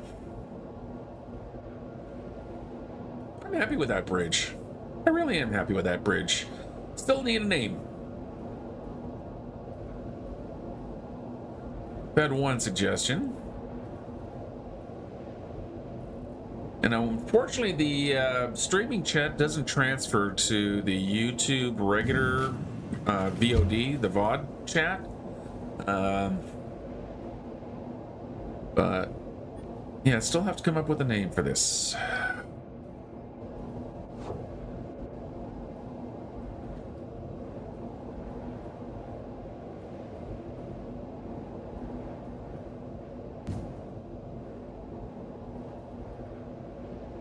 And I still am going to run with the idea that, who was it that, I can't remember who gave the suggestion. Yeah. But of putting up a members wall, or not a members wall, but a subscriber wall, which is basically just a wall panel for everyone who's subscribed. And then when if someone just chooses to become a member, I'll give them a lovely billboard sign on their panel, so to speak. Okay, back to the nuclear plant.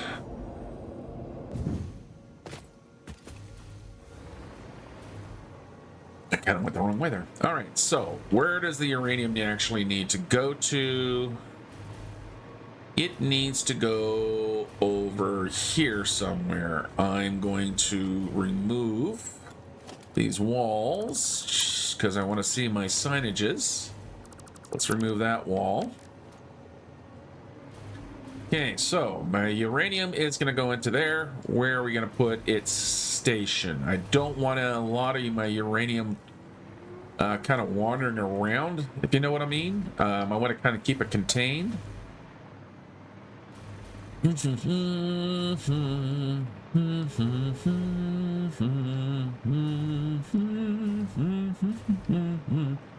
what? I'm going to park myself on this rock temporarily. I'm going to have a think about where I'm going to put that station while I go and take a quick bio break. So I'll be back in just a couple of minutes, guys. Please don't run away, because then I'll feel lonely. But I shall be right back.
That was a pretty sharp cutoff. I'm gonna have to make some adjustments on transitions and stuff for these things.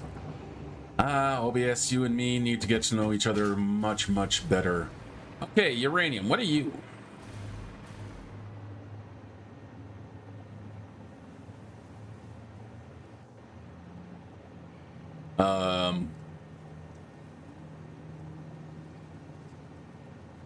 I don't remember putting that there. I mean, I kind of remember putting the station in, just not that.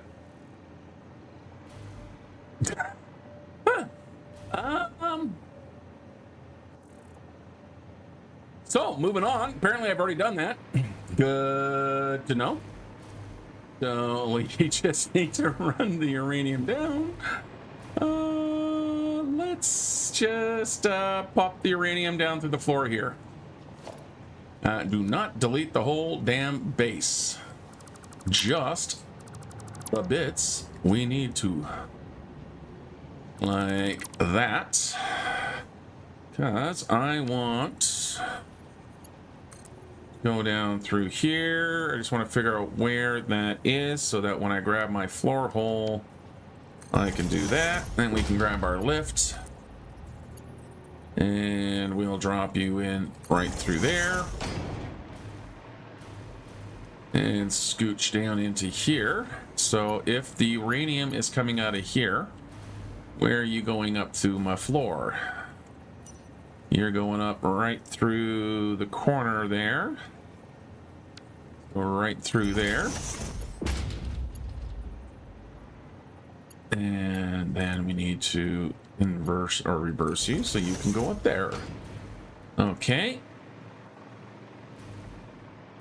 Where did I come out? I came out right there. Perfect. Perfect, perfect, perfect. Nice and clear of everything else. When I expand this, I am probably going to get burned by every freaking belt that I've currently put in, but that is a problem for future me. Okay. So we got uranium.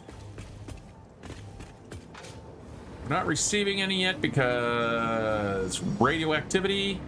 I have all of my quartz, raw quartz here. I've got my raw deuterium. Okay, so what is next? The quartz is being fed, sulfur's being fed, deuterium's being fed, limestone's being fed.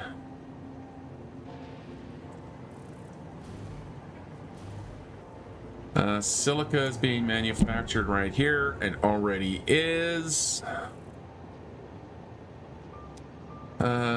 Quick wire is already there. Concrete is there. Oops, wrong button. Am I ready to turn this thing on?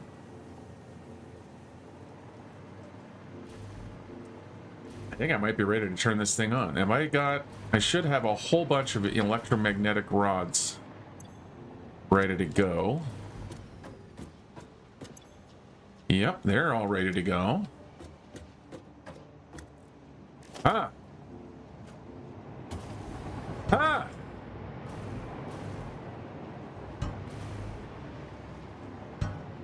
I love the clunk of glass. And the fact that it's delayed by half a second. It just makes me laugh. It's so freaking silly. Bonk. Just shows you what good sound design can do. Okay, so if I have my uranium ready to go, I have everything else ready to go. I just don't know where my EM... Where are the EM rods going? They're coming out of there. Put that away. No, that's... What is that? Sorry. I can't help it. It's just so freaking funny. Okay, you go down to the floor. We go down to the floor. We put floor back. You go back down. EM rods are coming up through this right here. Okay, yeah, okay, so they are going in. Okay, just wanted to double check that. So you are being fed.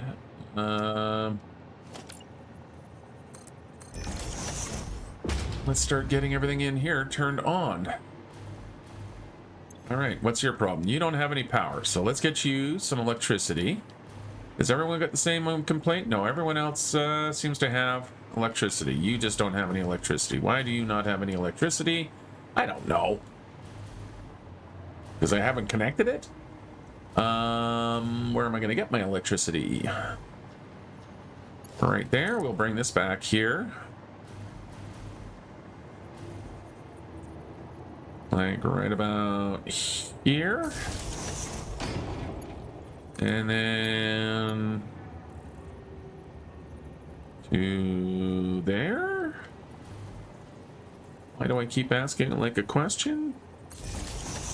Here we go, and into there. Okay, so that should be now giving me my encased beams. Yes.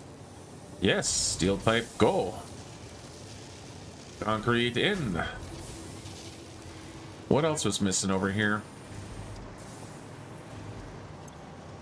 The encased uranium cells. Can't do those without the uranium. But I think... Okay, let's get some plumbing done. So we're going to need to bring water down here. The water tower is right there. I think I'm going to keep the water pipes above ground out of the kind of service area there. I have no idea. Oh, how much water you're gonna need.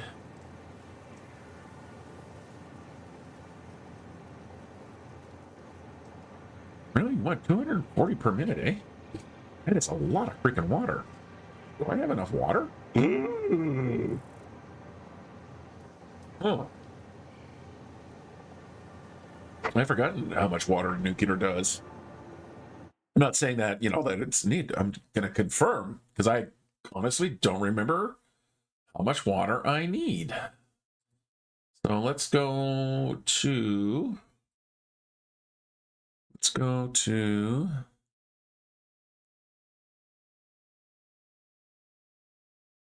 use the Satisfactory Tools website here. Let me bring up there we go. So what I want to find is my nuclear power plant. Requires water. Yes. How much water, please? Fuel.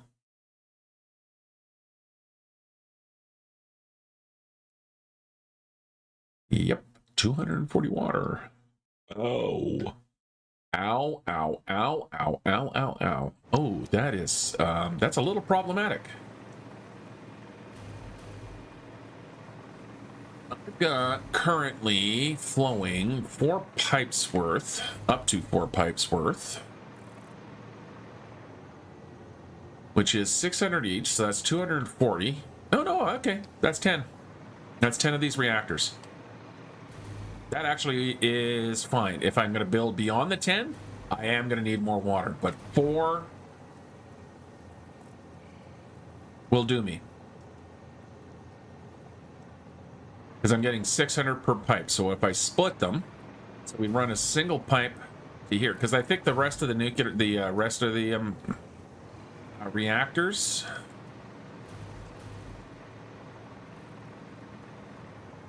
will go that way or that way. Either way, we'll be splitting pipes. Okay, so let's go tap one of these lines here. I'm thinking I'll grab the one on the back side.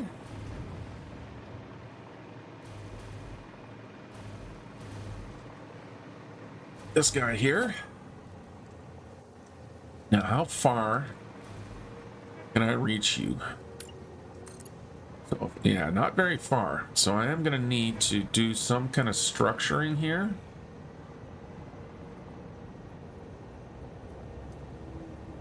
Invalid pipe shape. I don't know why.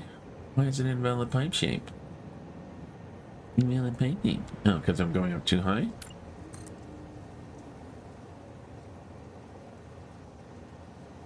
Let's change our forms.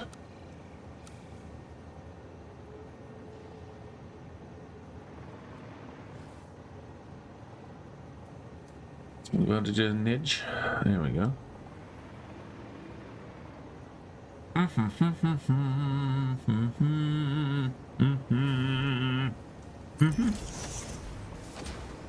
Okay.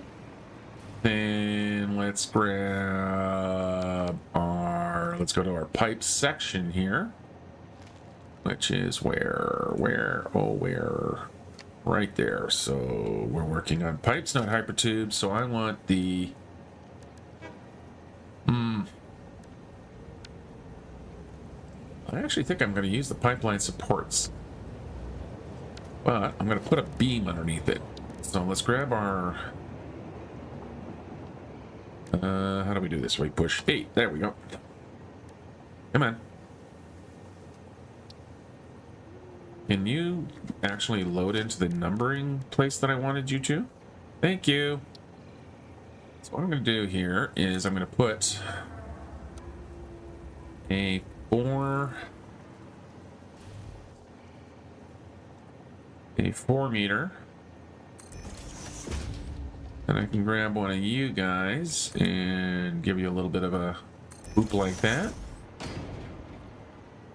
Yeah, I think that looks gonna look cleaner, and then I can grab you, and if everything's not at the right height and stuff like that, I can obviously move them around, but that actually looks pretty good on the height. Now, I just need you to go straight. Of course you don't make it all the way over.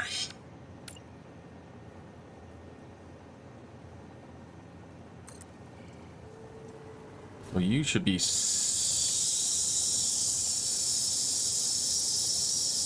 meters? 6 meters? 5 meters?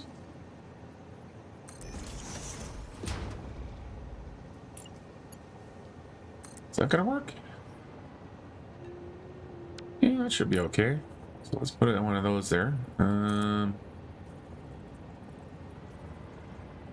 Oh, I see what the problem is. They're not quite because it's a... Sure. I think we can just do that. There's the old artist adage, do not let good enough or perfection be the enemy of good enough. I think I'm going to turn on a power plant today, guys. I think that's where we're going to end up. I'm not going to turn on more than the 2. Because once I start shipping the uranium, this area is going to start becoming radioactive. I also don't want to collect a bunch of waste, but I think I can absorb for a little while until I can get the second stage processing done. I think I can absorb a little bit of the waste, and honestly, I'm thinking I kind of might want to have some waste ready to go, so that you know, we can just start getting systems working right away. The platinum process, like plutonium. The plutonium processing is a much more complicated setup. So, yeah. All right. Sure. Not sure what I do in this corner here. Yes, we can just put a row of these and a row of those. The next batch of buildings will be over there. Yeah, I got this kind of big wide courtyard. Yeah, I kind of like, yeah. I haven't used any mods yet in this game. Yeah, you bet, Lee. I haven't used any mods really in this game. I get a little warning when I start off because I did have the floor hole mod. But in 1.1, of course, they gave us floor holes. So, but the game once had the mod, and now it tells me it does. But I think I might go look for some decorative mods, because I'd like to put like some picnic tables here, some trash cans, some planters, just make it look like it is a little courtyard, a little mezzanine. I kind of got used to having actual decorative pieces for playing Space Engineer, but that's something that, yeah, we really just don't have. It, fix it only wants what it wants. It doesn't want us to have any extra enjoyment or anything like that. It is just build us what we told you to build us, you lazy little human. Okay, there we go. Let's get one of these guys in here. And we'll have the stairs go like that. Okay, let's finish getting our water in. And that's going to be right there for 4 meters. Let's grab another 5x5.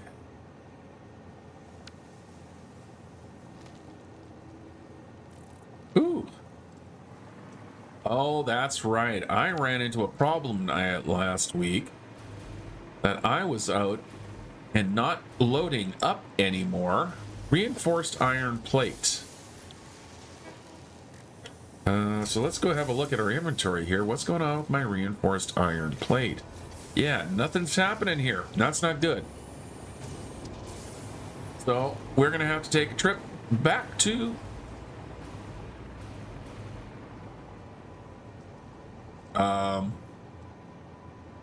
you all seen that, right? Was that fun for you there, buddy? Apparently it was. Okay. Good. Oh, you guys just are an endless stream of entertainment, aren't you? Yep. Okay, so before I can do anything else, I need to sort out what's going on with my reinforced iron plate.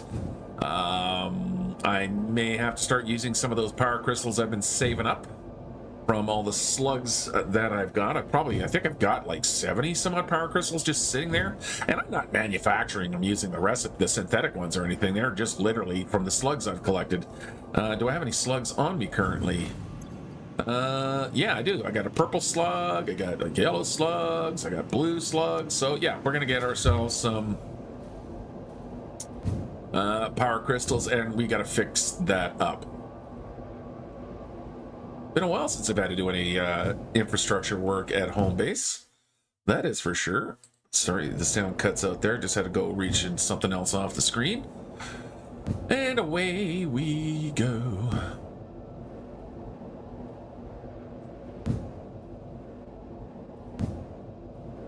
Running through the jungle.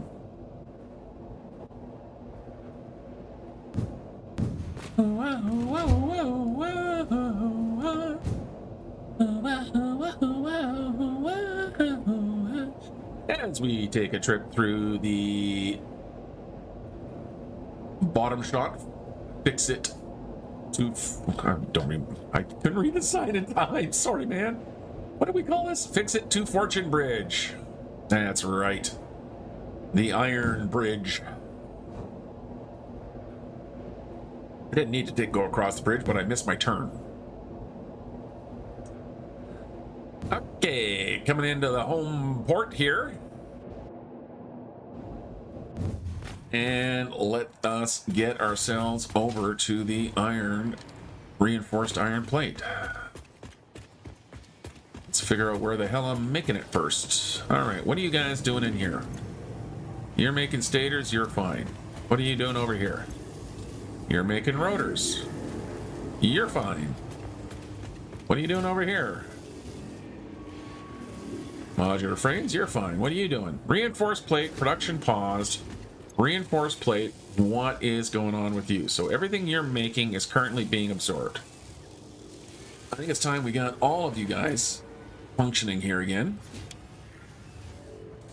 That is going to put a strain on my screw production here, but we can upgrade that because I really do need to make sure that I am getting more than 2 reinforced iron plates. Okay, let that do the thing. Let's check the line, make sure it's not being cut off artificially. Reinforced iron plates right there. There's the door.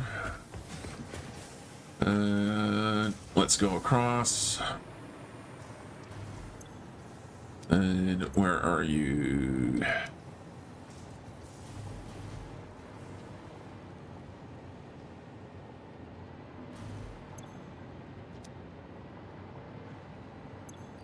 Yeah, that is an empty container, isn't it? Why? Why are you being emptied?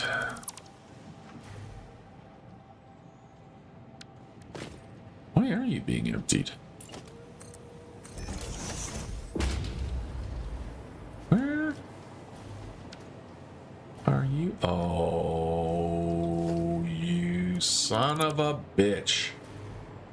It is not a problem with the manufacturing, it is a belt problem. Oh, that's easy. Okay. Yeah, no, I'd much rather have that being my issue. Because if I'm actually making enough, they just haven't been feeding into the container. And there we go. Okay. Which means I can probably reverse what I did in the actual factory.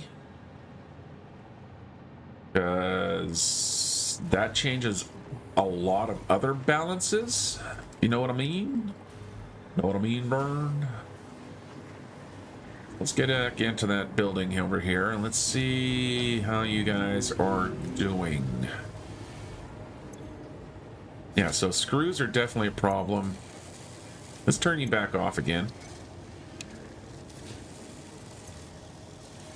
Make sure you guys are keeping up.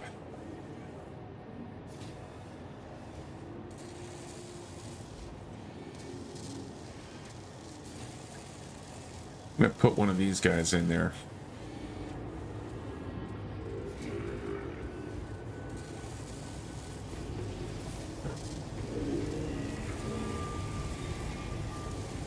Okay, apparently I'm gonna put two of those guys in there.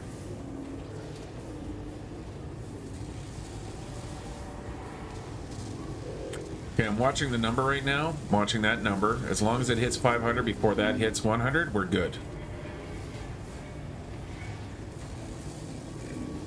And again. 500. Good. Okay, so that is now self-supporting. Yeah,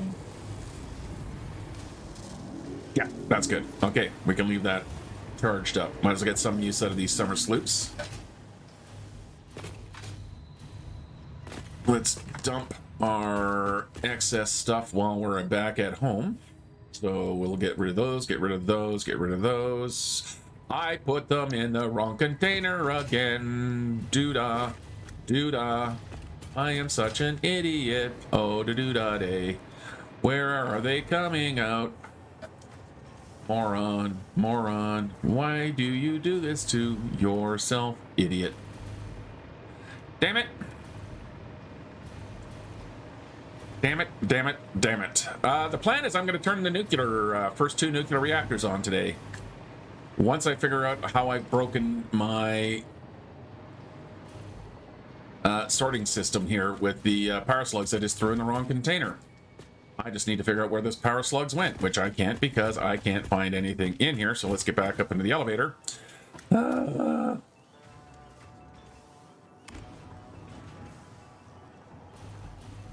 That was really dumb. Where did you guys go? Where did you silly slugs go? I think what I need to do is let's throw some twigs and animal. So the animal and this, no, not the Messiah. Animal bits need to go in. These don't need to go in. What do I have for leaves and twigs and stuff? No, okay. So where have I caused the jam? Last time it was over here where the critter stuff was. I don't see anything over here. Yep, there they are. Hi, guys. Hi, guys. Not sure how a stator ended up going through. Am I okay here? Are we okay? Did I not mess things up too bad? Oop, let's get the micella. I'm actually going to extend this belt out a little bit here, because it does seem to be an easy way to sort out when I boo-booed. And there we go. Yeah, okay, that's fine. Okay, so crisis averted. Got lots and lots of that good stuff. Don't know what to do with it, but I got lots of it. And let's have another look. Oh, you know what? I haven't checked in on the boys. I still have to get Kay in there. All right, how you guys doing? Which one of you? Come here. Okay, so there's Bob. Bob has got me some that. How about you? Oh, Matt, look at you. Got me some nice aluminum sheets. What a good boy. How about you, Doug? Oh, purple slug. Good boy, Doug. Good boy. Yeah, so I need Z in here. Z-E-E. So I'm not doing the American pronunciation. It's the Canadian pronunciation. So I will have to go eventually find myself another little fella like that. Okay, how are we doing on our reinforced plate? Much better. Okay, good. Reinforced plate. Crisis averted. Nuclear for power. I have no idea if I'm going to need nuclear shit for anything after. Once I get my nuclear power plant kind of base started and get the plutonium processing going, it's all new territory for me, man. I have no idea what's going to be happening after that. Okay, so everything is loading up into there. Okay, good. Like, there's all that whole new SAM hour. Like, if we pop over to here and we have a look here. So I've done the matter conversion stuff, right? Yes, I've done the matter conversion.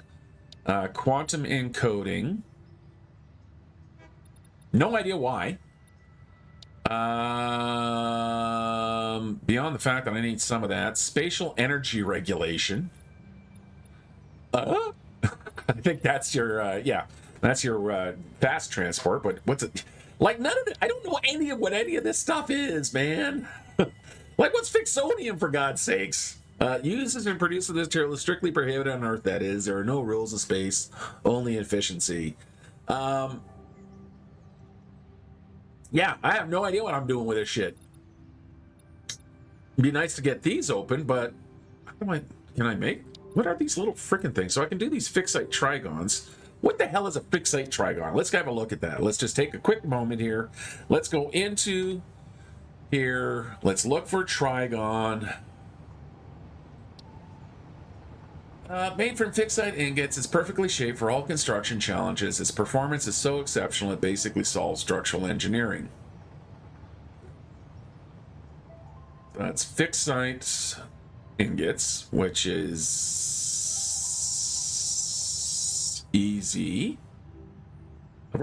Somehow I've got 3 different recipes already. That reminds me, I think I got a hard drive still sitting in there, which I can get to there. Assembly director system. Oh my god, something actually being used for something else? Oh, that's the that's what I need. Biomechanical sculptor. Is that one of the things? Yeah, that's one of the things I need to set up. Yeah, it gonna be it gonna be a lot. Completely I have no idea what those production lines look like. So yeah, where was I just thinking? What was I gonna go do? Where am I? Oh yeah, hard drive. Do I have any research going in there? Yeah, so we have done some research. Here we go.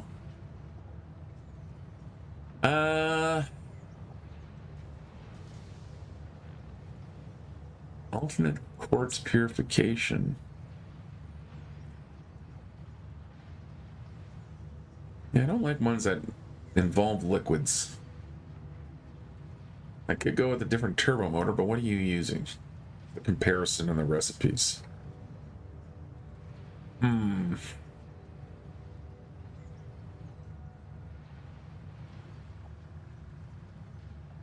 That's a lot of ink. Oh, that's actually a pretty big jump. Although I do have the alloy. Throw some iron in there and I'm good. Oh, man. Getting to the point where I'm not sure what recipes I want. I'm going to do a reshuffle on this one. Apparently I've got a couple of hard drives I haven't picked up yet. And I've got wet concrete. What about you? What do you do for me? 22.5. It's better than the basic. Oh, you know what? I'm going to do that for that hard drive. Do I have a hard drive? No hard drive. I thought I had some more hard drives. Yeah, all the choices suck. What province in Canada? I am in the British Columbia. The west coast of Canada. Alright, let's get some more hard drives. I've been sitting on these hard drives to get clear to this. So let's just let those guys cook and do their thing. Let's put the spares back in the container, and let's get back and turn on some nuclear power. And figure out what we're doing next. Well, actually clean up factories. That's what's going to happen next. Okay, let us boogie down Manitoba. Nice, my fellow Canuck. How's it yeah, how's it out there November 1st? Are we getting our super colds yet? Or your super colds? I haven't spent a lot of time in Manitoba. Back in '88, I went across country with the Abracadabra Magic Show and tour, and we did some stops in Manitoba, kind of in like mosquito territory, so seeing small children being carried away by mosquitoes in the lakes area. But it has been a long time since I've been across Canada.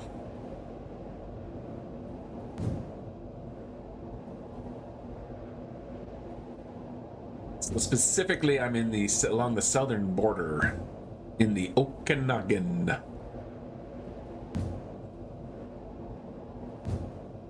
Yeah, we're okay, so kind of close to us. We're getting down to like 2-3 degrees. Uh-oh. There goes the frames. Will it recover? I'm gonna give it a second here to recover because we just dropped down to 18 frames. Come on. Let's have a look at our options. Maybe if I do a little bit of flipping around on my like drop a texture quality for a sec. Maybe that'll clean things up. Not even a little.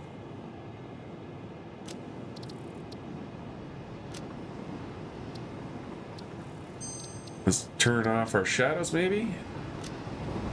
I don't want to have to actually exit the game or exit the to main menu to get it to fix. Ooh, that kicked something up.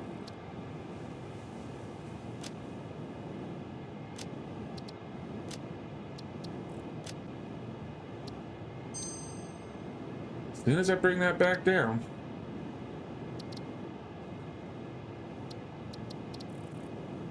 Yeah, I'm gonna have to go out to the main menu here. Okay, so we're gonna do a. Oops. Yeah. Yeah, maybe I'll just let it ride for a sec. No, wrong way, wrong path, wrong path. No, no spiral, no spiral. Not until I get train. I'll ride the train down to the Uranium.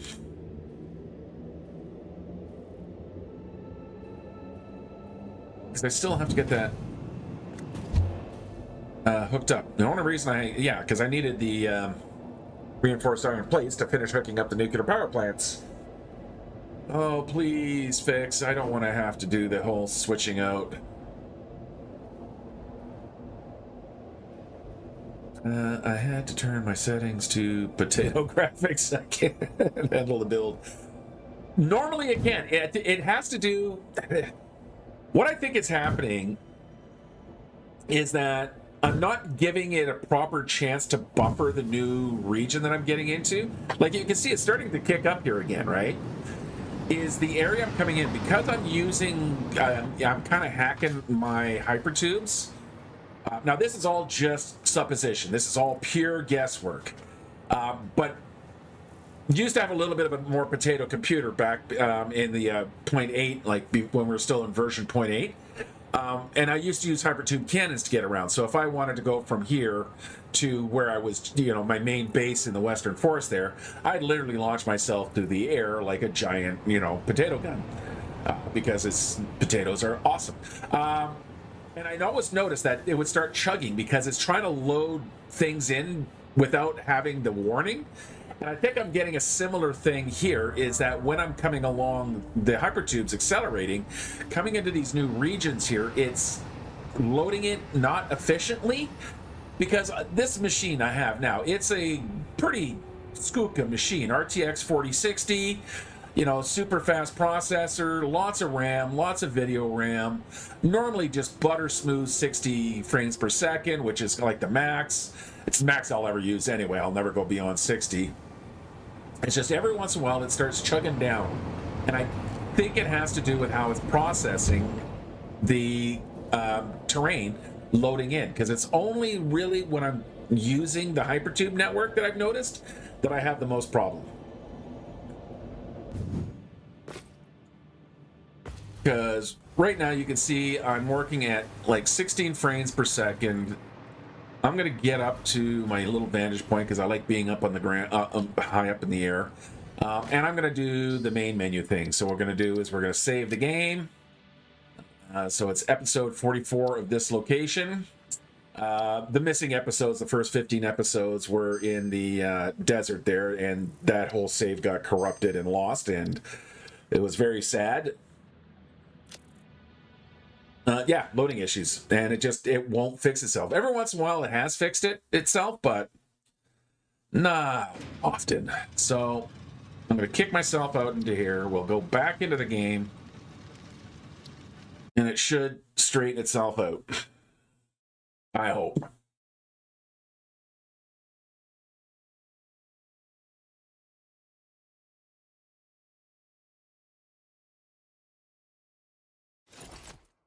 And again, it's weird. The player's actually not really keeping up. But here we are, 60 frames a second, buttery smooth, at the same high settings. You silly, silly little game. Okay. Now I can start getting the rest of my pipe work in because I want to have literally everything else ready to go before I start bringing in the uranium. If I'm going to start irradiating this area, I want to make sure I'm not doing it unnecessarily.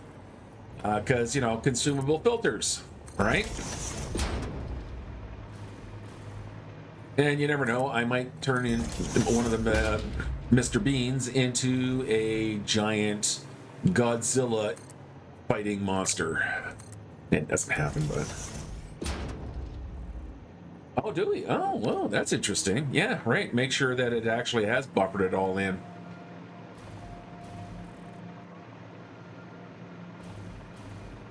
Yeah, that is a bit potato-y, isn't it?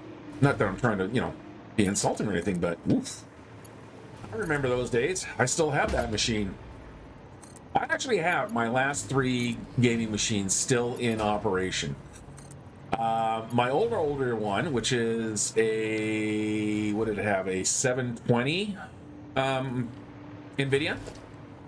It is now hooked up to my television in the living room, and it is what I use for watching TV because I am not playing for maybe a cache reset on resets on. Yeah, between the 3 of us, I think we've got it. It is a loading issue, and it is because it can't cache it fast enough. So it can't get it into the kind of sideline memory. It has to be in the main memory and in the processor or wherever. And that's what's chugging it down. So I think we're all between the 3 of us, we've got it figured out. No idea how to fix it short of reloading, but I think that's what the problem is. Besides annoying. Okay, we're gonna need some power through here. I mean, if I'm gonna put in the lights, I should probably connect the power to them. There we go. Yeah, and because I'm accelerating using the hypertube and getting into higher speeds, it can't load it into the cache fast enough. And once it kind of misses that opportunity, I think it just stays missed, right? So, yeah. It is what it is.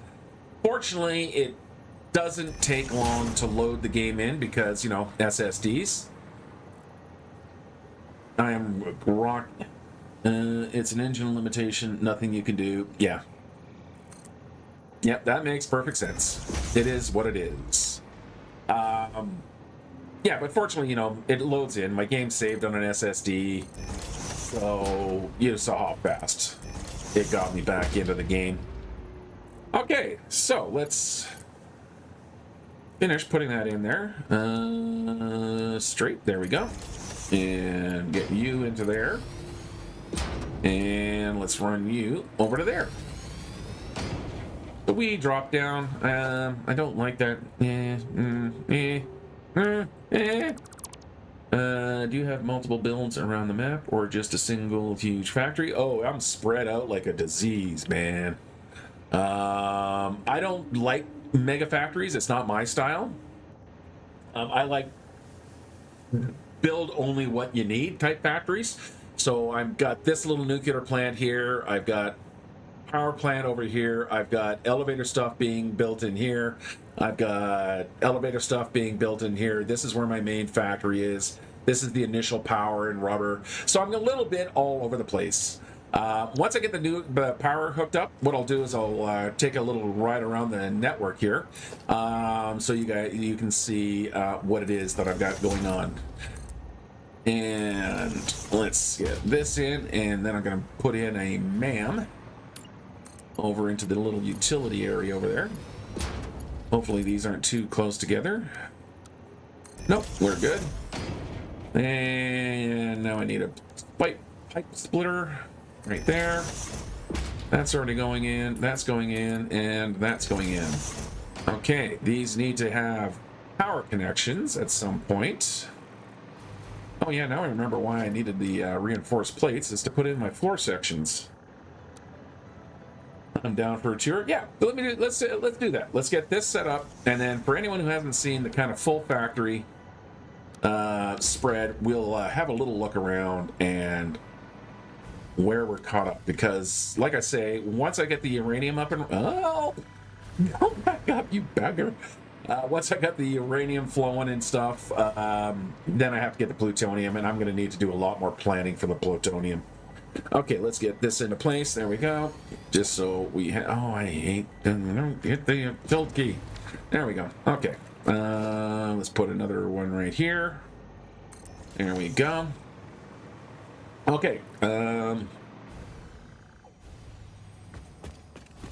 That's not really what's supposed to be there, is it? No, it's not. Don't distract myself. I'm distracting myself. Because that's what I do. Because it's ADHD Satisfactory. Boomity boomity. There we go. Boomity boomity. Let's grab some of these and just stretch these guys across. Of course, my zoop's turned off because I had to reload.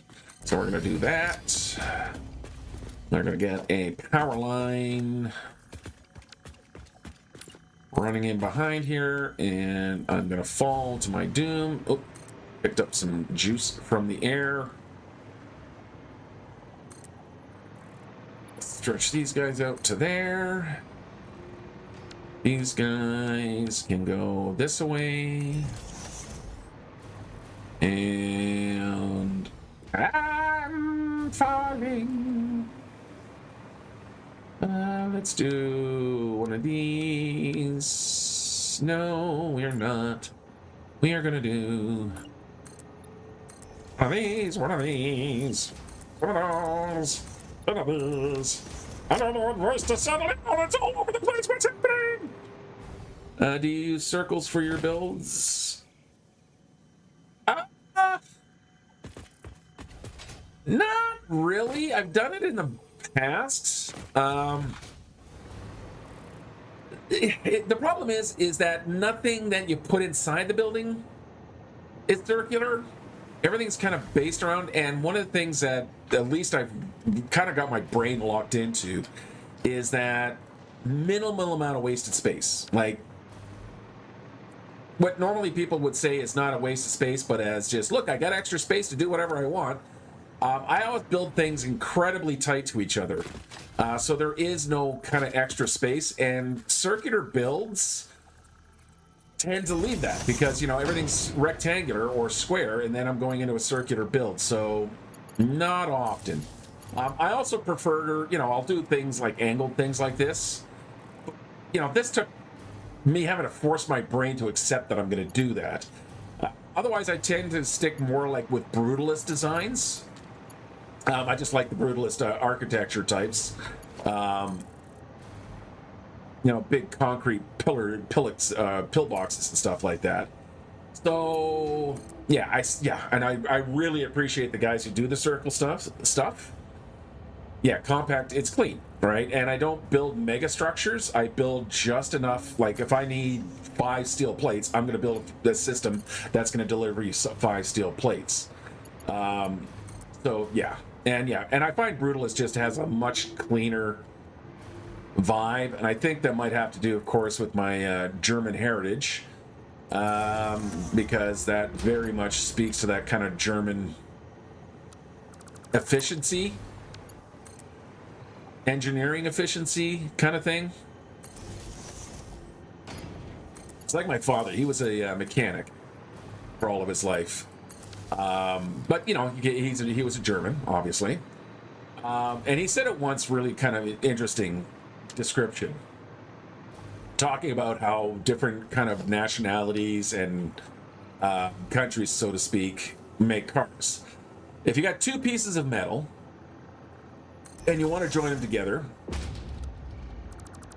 the Italians will use 40 bolts, the Americans will use 4, and the Germans will use 12.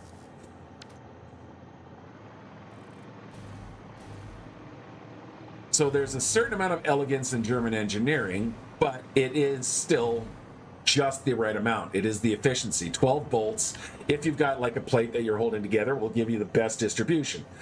20 bolts, like, or the Italian variant, is just, there's no point. You're wasting bolts. It looks tidier, cleaner, smaller bolts.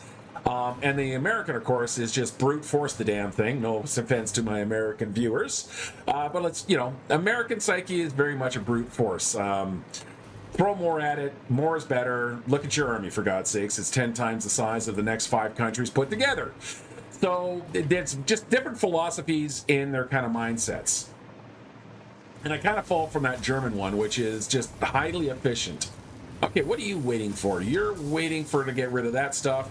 I think I've rambled on enough. It is time to pull the plug and get the uranium flowing. Okay. Here we go. Big moment. Let's put a train on here.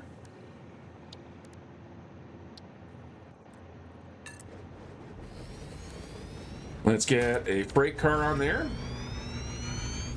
Let's get you configured. So you're now my Uranium 1 train.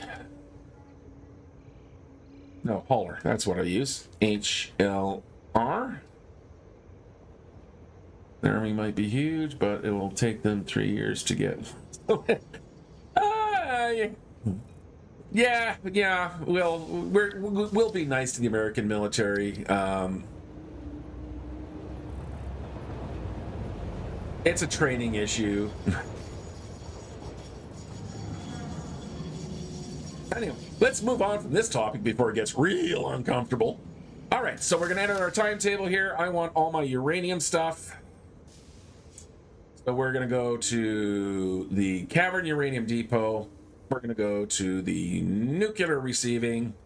We are going to save our changes. I need to, before I leave, I need to make sure you're going to unload. You're belted up. Everything's ready else to go. Let's do this.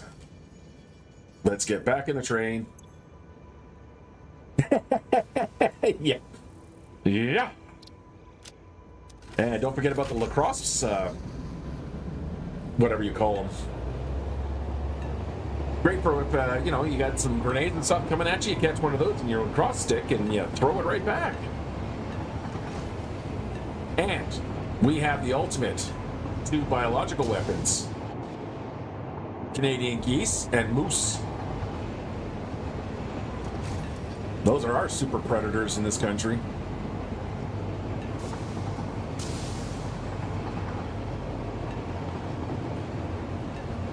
Speaking of competitions between the U.S. and Canada, so apparently Dodgers pulled out a Game 7 for Force. They apparently won last night. 3-2-1, I think it was. I have no interest in baseball or anything, but yeah. So gonna take it to the excitement.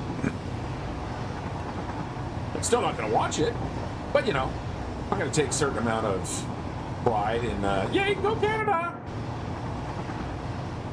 And if the American team can take our Stanley Cup, we can take their pennant. I'd say it's fair is fair.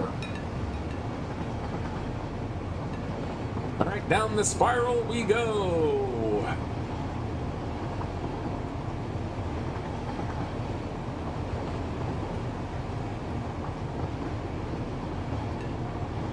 That is a hell of an elevation change. And it's good to know that the track apparently is fine, because I had no qualms about sending me off in this direction.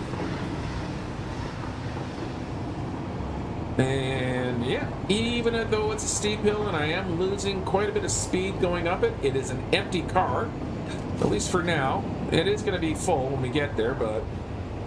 And through here.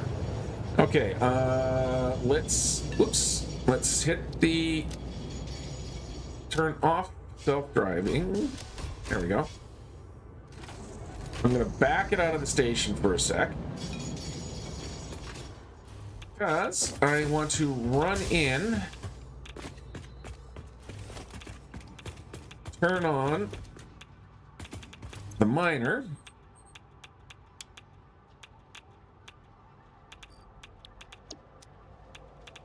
try to figure out where my power is not coming through. Oh, right, I actually didn't connect up any power, did I? Oops. Where are the power lines? Where did I bring it down to? You're going down to there, then we're going to go through there, okay. So you're coming out the wall where? Oh, right in there, right where I can't get to. Okay, that's fine. Don't get all worked up about it, buddy. Let's grab one of these lights rigs here. Let's grab ourselves the 2x2. Like that. We'll take the wire from over there. That train should still make it underneath. Yes? You okay going underneath there? Yes, you are. Excellent. Because then I need to pump, pipe, run. Electricity, power, wall outlet, double wall outlet, right there. To right there. And then we go from there to there. To there and to there. Let the uranium flow.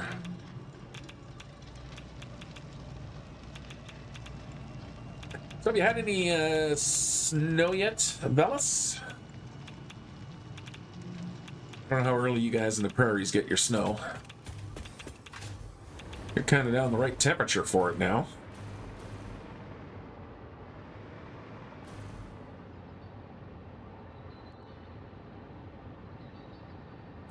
All right, I'm just going to let the station load up a little bit here. I'm not going to put any boosts on this just yet. Just because, again, I don't want to have a saturated system of radioactive rocks. So I am going to let it kind of just tick along at its own little slow speed here. And just to, again, I just want to make sure that everything is working. I haven't missed any power lines. Oh, yeah, we're kind of getting close too. Sounds like you're pretty close to what our weather's been doing. You know I'm old when I start discussing the weather.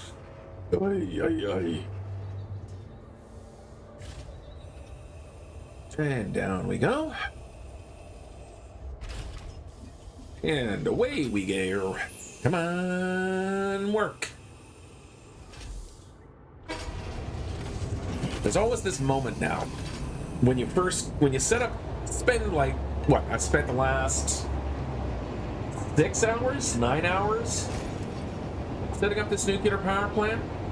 And it's always that suspense. Will it work? Will it work on first flip of the button?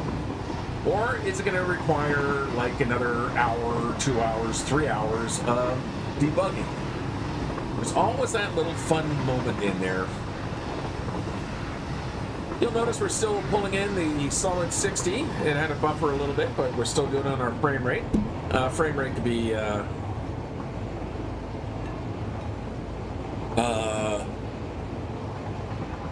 well, it's not going to let. Oh, there we go. That's the frame rate right there. So we're still ticking along just fine. So yeah, I think between all of us, Lee and Vallis, I think we are on the right track. I can't really find anything. I did a Google search for it to see if there's anything I can do. I think just, yeah, most people saying just restart or... Oh, no. No one likes the minus 40. No one. Yeah, I've been in that minus 40. At least it's dry. Same thing with the Okanagan, it's dry. I lived in the lower mainland, so the Vancouver, Fraser Valley region, for 20 some odd years, and it's close to the ocean, so a lot more humidity. And minus 5 just felt like absolute misery. Whereas up here, minus 20 is not too bad. I was in the prairies when I was in minus 40, when I was doing that tour with the Magician. And it was interesting how much you get used to that kind of cold. Because by the time, after a while it started warming up and it got to minus 20, and I found myself having to work and unload our truck while I'm wearing a t-shirt. Because I was just getting too warm otherwise. So it's interesting what we get used to. Okay, I'm going to hop out here and let the truck do its own thing. Or the train, I should say.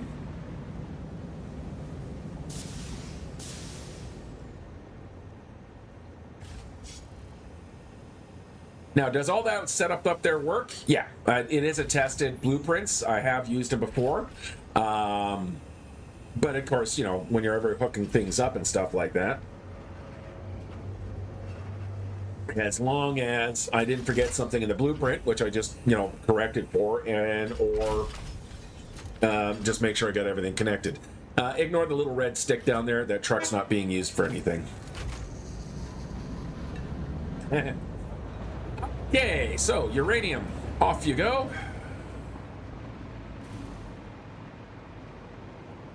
Let's make sure uranium, off you go. So it should be feeding into the factory. Uranium, off you go. I can hear machines doing their work. Everything is in here. We're getting encased uranium cells, 20 per minute. I am starting to glow a little. It's not bad. It's actually not bad for the amount of radiation that's coming off of these things.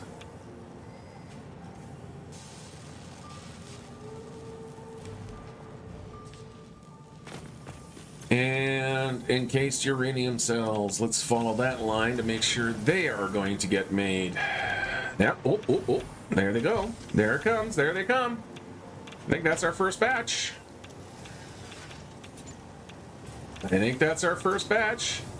We have 0.4 uranium fuel rods. Huzzah! I need 20 of these per minute. Am I making 20 of these per minute? Go have a little look-see here. I'm making exactly 20 per minute. Excellent. Okay. So, uranium fuel cells are now going into here. They are currently being held. I need to send them off in that direction. How am I doing for space underneath? I should probably just start walking. Otherwise the straps start winding up into... And never mind. Sorry. Okay. Actually, nice and clean. Perfect. So let's get those into the nuclear power plants. I'm just going to let the... for now, I think I'm just going to let the waste gather in here. If it shuts down the plant, it shuts down the plants. Again, I'm not critical on power. I'm curious more than anything else, and abundance of caution of getting this turned on. I do want to have some nuclear waste kind of ready, as I said kind of earlier in the stream, so that when I do get the encased plutonium cells set up running, I think that's what I'm going to do back here. Sorry, distracted myself again. ADHD, Satisfactory. Little floaty thing. I'm going to extend, the reactors that way, because I'm going to need this space here for the plutonium production. Awesome. Good, goody. Belty. Lifty. Please continue getting hooked up. There we go. Let's come into here. And we'll get our floor hole in right here. And like that. Really gotta sometimes take a moment and just think about when I started playing this game, we didn't have floor holes. We didn't have lifts. Like how far this game has come in the how many years I've been playing it. Like, yeah. These guys have did a hell of a job. And yet they still haven't given us some nice furniture stuff to work with. All right, where did I come down through? I don't need you there. There you are. So you're going to be my uranium cells. You got to go that way, and we're going to drop you down to here. Because that'll get me clear of all that stuff. And then we'll come out this way. We'll make sure we're on straight. Drop you down like that. God, I love the hold. Like nudge, nudge. Can you imagine playing this game without nudge? Can you? I can. I don't have to imagine it. I can remember it. So yeah. Okay. There. For future proofing, we're gonna grab ourselves our splitter, and we're gonna put you manifold or load balancer. Mostly manifold. I kind of do actually hybrid. If I'm gonna have a large, like say 20 constructors that I gotta distribute some for, right? What I'll do is I'll break them into manifolds of 5 each. So I don't have to do this big, because I don't like the big tree you get from an actual balancer. But in a large enough manifold, right, your end ones are just going to constantly starve because they're never getting a chance to get the stuff in there. So what I'll do is I'll break it up into sections. So I'll do like a 3 split once, each one going to their own little section.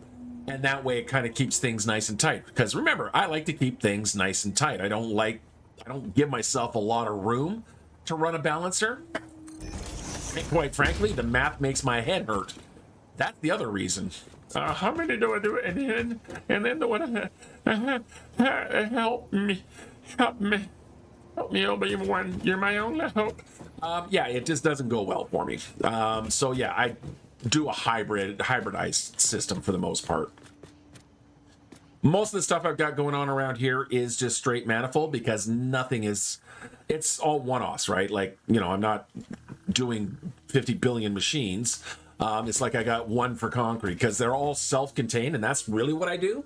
So I don't build I build buildings that build the thing that it needs to build. And you'll see that once we get to the tour. As soon as I finish getting these belts hooked up, you'll get an idea of that. And I'll kind of talk about my philosophy for those builds.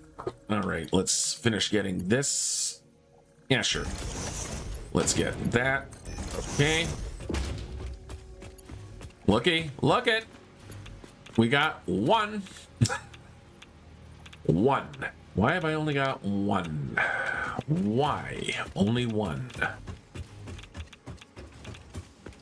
That should be more than one. How are we doing over here? What are you hanging out for? Yeah, you're going 100 a minute.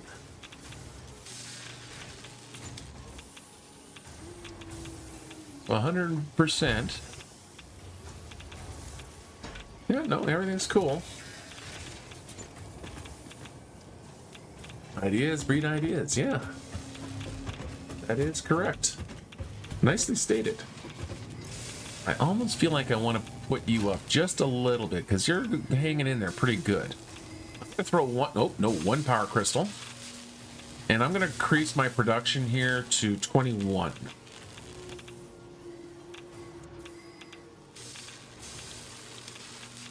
Just to make sure that we never have Because, you know, at that point, just noise can be enough to interrupt the production, right? To bring it from. And it's critical that these guys actually give me that 0.4. All right. How are we doing underneath? Let's get back down underneath. Water is in. Everything else is there. All I need to do now is connect one more belt. Get one power cell. Let's move this pillar here so the belt's not clipping through it.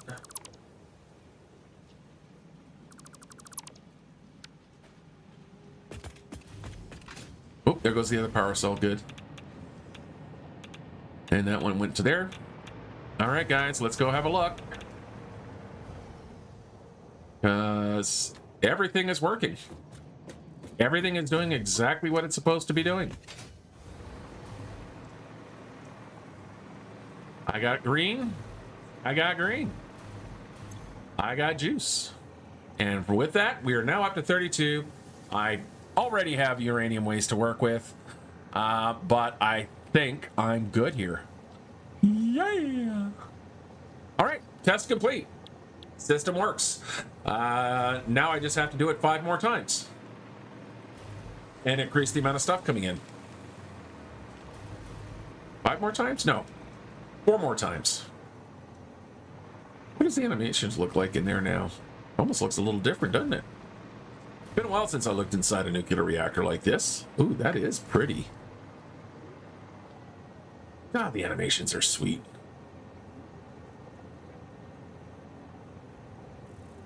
Yep, pull it out. You dump it down. That becomes the nuclear waste. We grab a brand new one. We put it into place.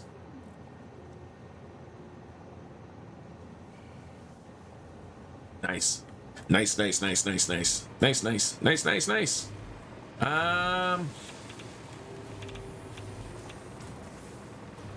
So yeah, I do have enough water. Sorry, I just had to think about that for a sec. 244.80. I got 4, that's 12. So I got enough water. This is water I will use balancing and stuff like that. So I got enough water for up to 12 reactors. I'm only going to be building 10 reactors. So this 4 more times. These guys are built to ramp up, so I won't have to do these. So these are all my ingots and stuff.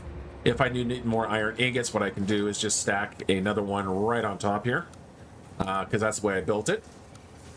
And so I can stack these guys, and everything will just transfer, so I can increase that. I've got all of my iron.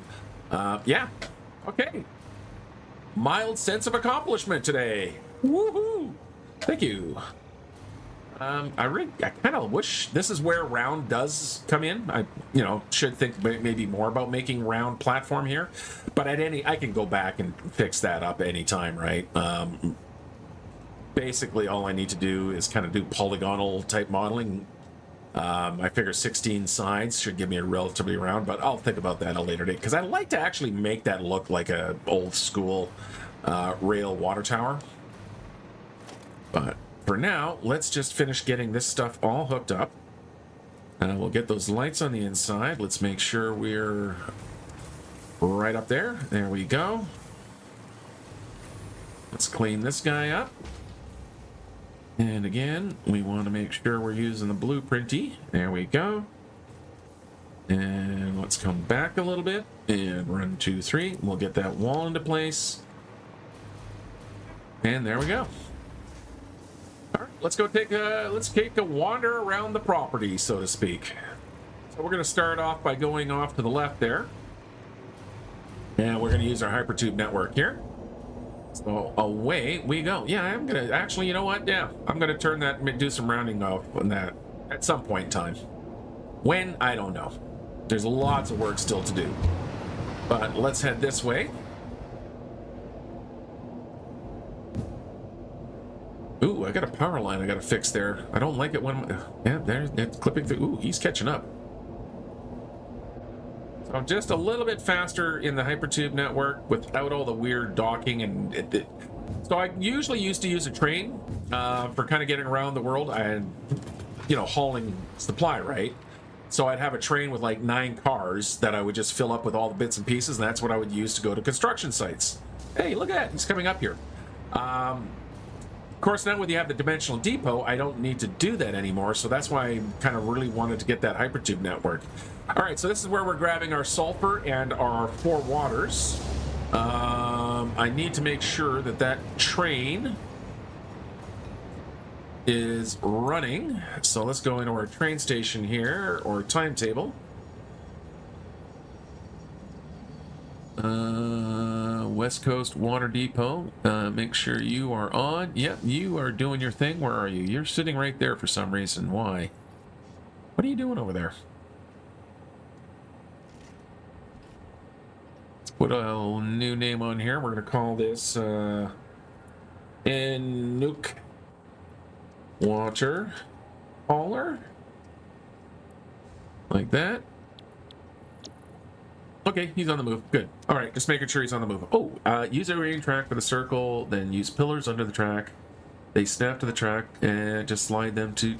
Oh, yeah! Yeah, that's actually very good. That's actually a good idea. No, that's total. Yeah. No, that's a really good idea. The other trick that I've used, what was it? Total Eclipse kind of did a video on these guys, is you can take... for doing corners and stuff. It's not so good. Yeah, that's better definitely for doing circles, especially with the work they've done on tracks lately. But he started, you know, he kind of got the idea that you start with a catwalk, you hold down your control key so you can get a little bit of rotation, and then you can rotate that a couple of times, like 1 or twice, like so, and then you go up by that, and then when you take your next platform, it nicely lines up in the corner, right? And then you can just get rid of these guys. And then you just keep doing that, and you can eventually get yourself into a nice corner. But no, I like the idea of doing the tracks and the pillars. Definitely a better way of doing it. Okay, so that's what we are here. So this is just the sulfur. So the sulfur's coming up from down there. We can take a little elevator ride here. Because why not? I like elevators. I've actually used the elevator mod before we got them, so... Let's call our elevator down. Who doesn't like a nice... Nah, we'll leave him there. I don't need him. I'm not going to harvest him if I don't need him. He's not in my way. It's not like I'm going to see him all the time where he's going to annoy me. And now we can go up. Do you like my buttons? They're pretty nice, right? Customizable, functional, they have indicator lights. The full package. I think they're neat. Why did it sound like she was coming on to me there? I don't trust Ada that much. Okay, so we got our little sulfur depot up here. That'll give me up to like a full belt. So it's a pure node, so it covers a lot of my sulfur needs. Let's take our elevator back down. Can't quite see it from here, but our next stop is going to be the main oil power plant, which is just over there. You can just kind of see a little bit of it poking out through there. I can take that power line down now. That doesn't need to be there.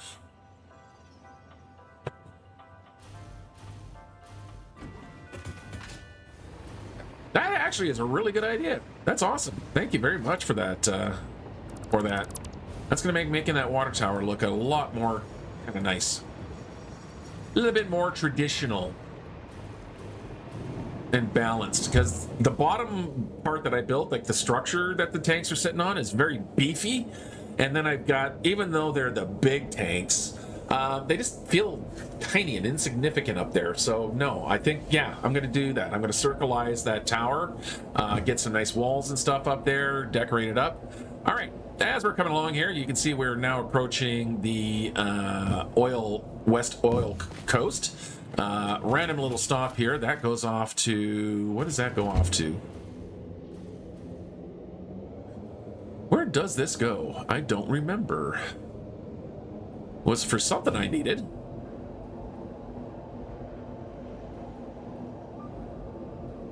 Was it quartz?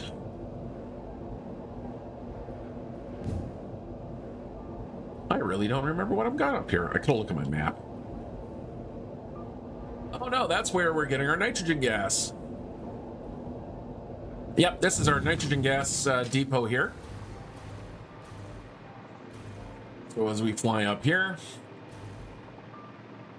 Honestly, it's a good idea for me to do a tour every once in a while, because then it reminds me what the hell I'm doing up. Yeah, so we got our nitrogen gas being fed in here, so I don't have to, you know, kind of fight with the other side. All right, let's head back down. Of course, I'm using my standardized roundabout blueprint here, because I can either shoot off that way, which actually would take me towards the nuclear site. I can also go that way if I need to find myself having to tap into some quartz and stuff. So I always like, kind of when I get to these areas, I like to make sure I have all the options, and so I can do shorter routes if necessary. All right, let's go back down to the other exchange, and we'll have a quick boo at the oil burner. Oh, there it goes. Oh, it cleared. Whoo! Yep, we're back up. Almost lost it there. Cool. Okay, let's head over here. We'll take our little boost during the save. Yeah, I still have oil I can tap into over here, which is nice. I haven't used all of them. Diluted fuel, man, that is my favorite recipe. Screw turbo fuel, I have to mine coal and stuff like that. I literally just need oil and water, and I can have all the fuel I need. All right, so this is the power plant. Each one of these buildings is kind of part of a 4-stage. That's turning everything into the little purple polymer residue crystals. These guys too here are turning those into packaged fuel. And then over here we have the water packagers on the top floor for the packaged fuel. And then we have the fuel unpackagers down here, which then feed into the fuel pipes, which then run all of these 2 rows. So this one building here will be running 20. So each of these setups runs 20 power plants. There's 20 on a side going here. So basically that's, so we got 1, 2, 3, 4, 5, and 6. So 60, yeah, a lot. That's 20 times 6, 120 power plants right now. All lined up in a lovely row here. And again, they're all blueprints. So I can repeat these as fast and relatively easy as I want. Thank you. Honestly, thank you. That's to me, is my not as strongest point. The nice thing about this setup here is, you notice that I've also got the sink here. I could easily start making myself a whole bunch of rubber and plastic, or at least I got a supply of rubber and plastic here, because right now whatever residue and extra crystals I have, I am just sinking. So you can see they're just dumping in a little bit of water. Oh, what is going on here? Where are you going? Oh, you are going to something.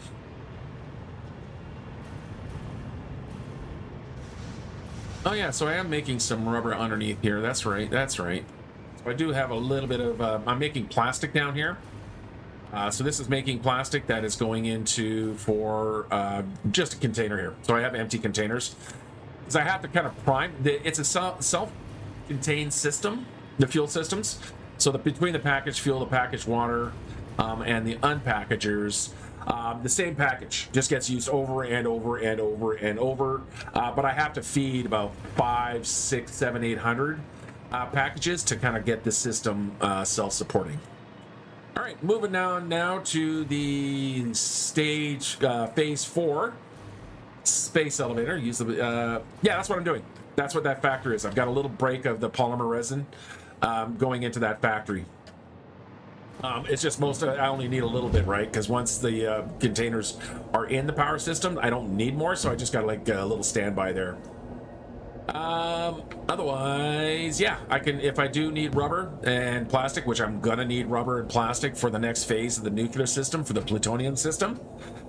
Yeah, if you can get it balanced right. The problem with the closed loop, like for example like is that any little interruption and the whole system can shut down.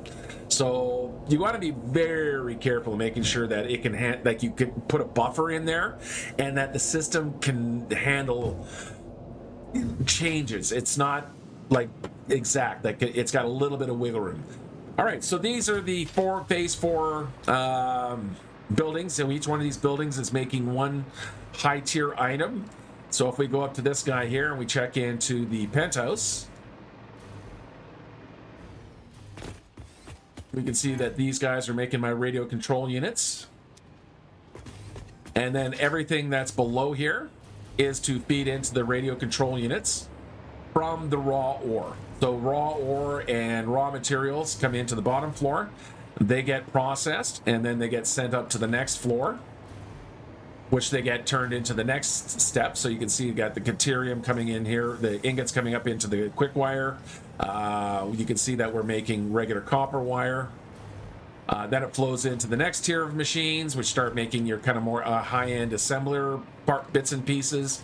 So your circuit boards and your rotors and all that fun stuff, which then goes into the final product. And each of these buildings is basically the same philosophy, is that I start at the ground floor and we make a single building. So this is where my supercomputers are being made. Ooh, plastic. Not worried about it right now. I'm gonna have to come back and take a look at that to see why you're starving out. Yeah, why is the plastic starving out? Man, you guys are just full, and that's yeah. So I'm gonna have to do a little bit of investigating in here, but that's all right. And it's the same thing. So yeah, I build these nice little. But one of the reasons I do these this way is because it helps me build a little city. You know, I've got my little city blocks here. They're all in the nice even 5x5, so that's 10 by 10 square blocks. And, you know, I just kind of play with the architecture a little bit between the buildings, but it just really kind of helps me kind of fill out the world. Instead of having this mega factory, I like to play with kind of different ideas. And each one kind of has their, you know, a little bit of the similarities, but, you know, each one has got their own little bit of uniqueness to it. All right, let's head towards the space elevator, which is right over there.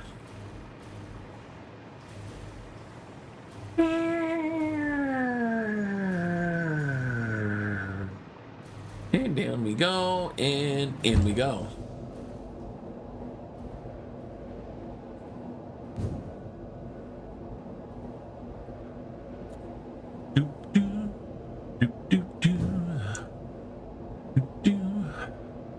Okay, as we're moving along here, we're passing our steel ingot production and our first power plant.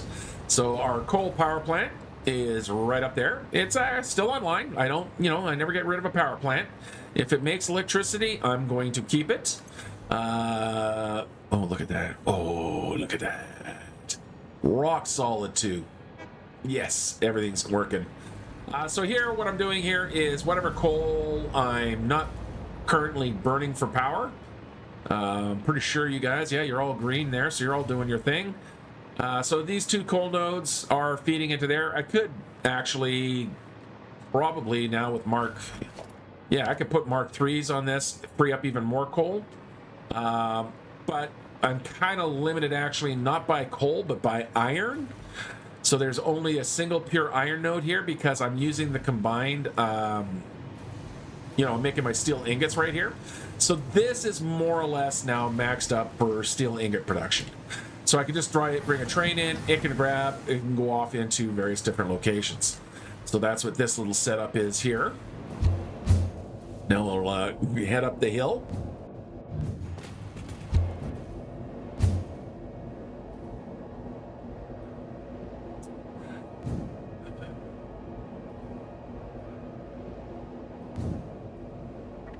Keep trying to think of a song, but I can't come up with a contextual song this time. All right, this is the Phase 3 space elevator setup. How many? That's a good question. How many hours do I have on this current save? Here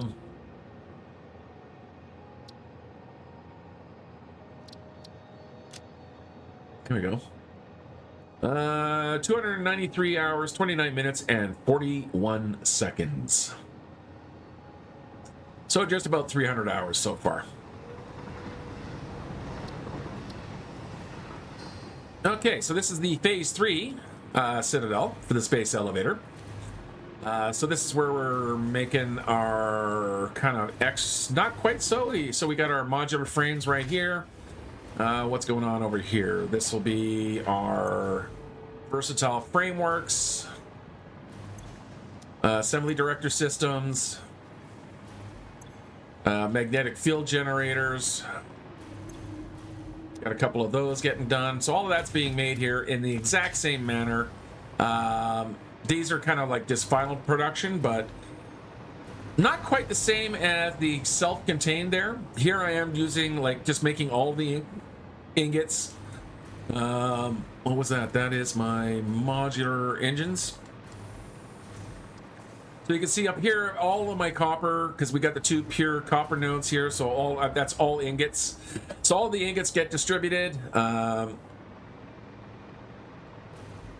Yeah, I got probably 7,500 outlets. Actually, let's see what my Epic account has to say for itself. For my total numbers here on this game.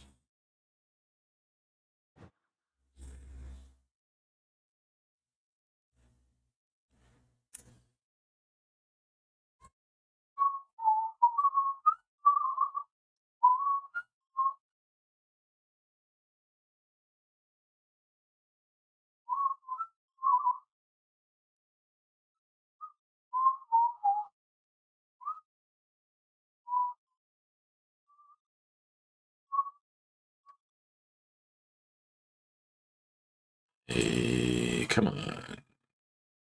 Nope, nope, that's not right. Where are you? Oh, here we go. Oh, there's an update for... Oh, that's right. There's new stuff on the experimental guys. If you didn't catch the latest buzz, we're getting fluid fixes. Yeah. All right. How much do I have on Satisfactory? Can I see the... Where the hell is Epic put the damn values?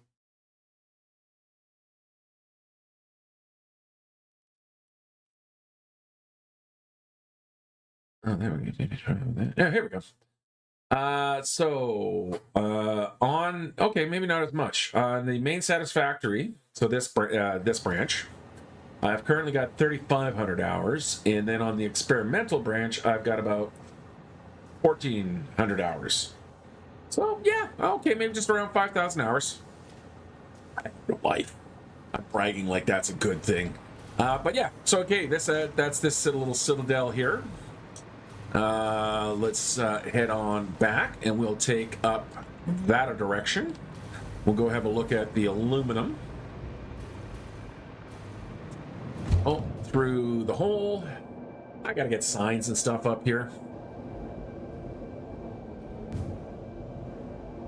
But I know where I'm going. Mostly.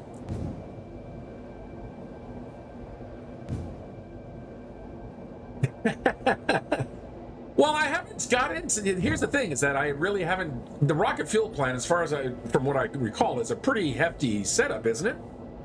That it's going to eat hours. You know, most of the hours are in the kind of the last few stages that I've done. Oh, don't be slowing down. We're down to 30 frames, guys. Come on, keep it up. Maybe if I look at the ground.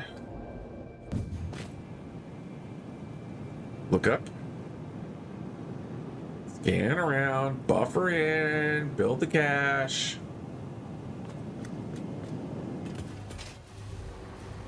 All right, what am I doing over there? Over there, I'm just mining. Yeah. Over there, I'm just mining coal again. Yeah, I'm down to 30 frames. Feeling it. Oh, there it goes. We'll just finish off at the lower frame rate. We'll see if it corrects itself at some point. Heading up the hill here, we're coming into aluminum. I really haven't had to ramp up production on the aluminum that much yet, so I'm really not having to tap a lot of the bauxite nodes. But we're pulling bauxite from down there. We're pulling bauxite from right in there. Everything else is getting shipped up into here. So, yeah, this is all of the aluminum production up here. Again, individualized buildings because I like blueprints. So I can just snap these guys together, connect them, and be on my way. Because I hate setting up complicated runs like aluminum fresh each time. This way, if I need aluminum, boop, boop, boop, done and done. Okay, heading back down. And we'll take the right-hand path once we get to the bottom. So again, we run it or face into the pole so we don't jump across. Oh, come on, frames. Well, we're going to ride it out here at our 14 frames.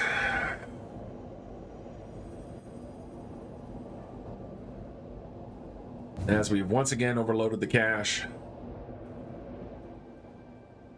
I do not want to take the left path. I want to take the right path. There we go. And up into here. So yeah, on your idea of doing the circles, I mean, that's kind of how I did these guys, right? To get this kind of structure underneath, I started with the track, and then I just used the pillars, and that helped me build. I have to figure out what the spacing is for your idea, just to make sure that it's corner to corner, but yeah, no, damn good. So here we have the original fuel power plant, same setup as the other ones, but a little bit more self-contained. So we've got 3 processing lines here, running into 60 power plants. And this is where my SAM ore is being gathered. So I am grabbing some SAM ore. That's for various purposes, but yeah, not a lot of it being processed yet. All right, and down to the kind of original. I don't know, I haven't looked at the synthetic sloops yet. Completely unknown technology, so I kind of don't have an opinion on it. So I'll stay tuned for that one. So this is my original plastic and rubber for the kind of home-based stuff. What am I doing over here? Here I'm doing packaged fuel for the drones. That's one thing I like, is that they took drones off of batteries and only batteries and allow us to use other fuels. Now, yeah, packaged fuel, not exactly, and it's diluted fuel. Packaged fuel, not exactly the most efficient for a drone, but it's a lot easier to set that up than an entire battery run just for your drones. But yeah, that's what we got going on here. All right, and then finally we can go.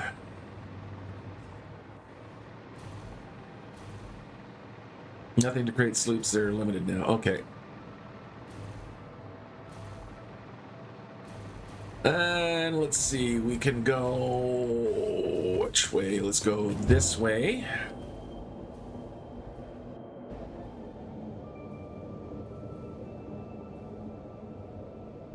Let's see if we can get her down to 4 frames per second. Come on, man. Okay, so that way will lead us back to the nuclear area. This way will lead us to over one of our other bridges. And that's the bottom shot. Fix it to Fortune Bridge. I'm going to want to take a right-hand turn here. Coming up soon. So just always remember, if you're using these Hypertube Ys, it is always defaulted to the left channel. So you want to make sure you hit the E key to flip to the right channel at the appropriate time. All right, so what this is going to do is just take us to where I'm just gathering a bunch of resources. So there's up in the kind of in behind there, there's 3 pure copper nodes. So I want to access them. Over this way, there's a lot of quartz nodes, plus some iron nodes, and Caterium in a cave. So all of this is just to gather extra bits and pieces. And of course, this one's using a combination of tractors and rail. And as we jump in the hypertube here,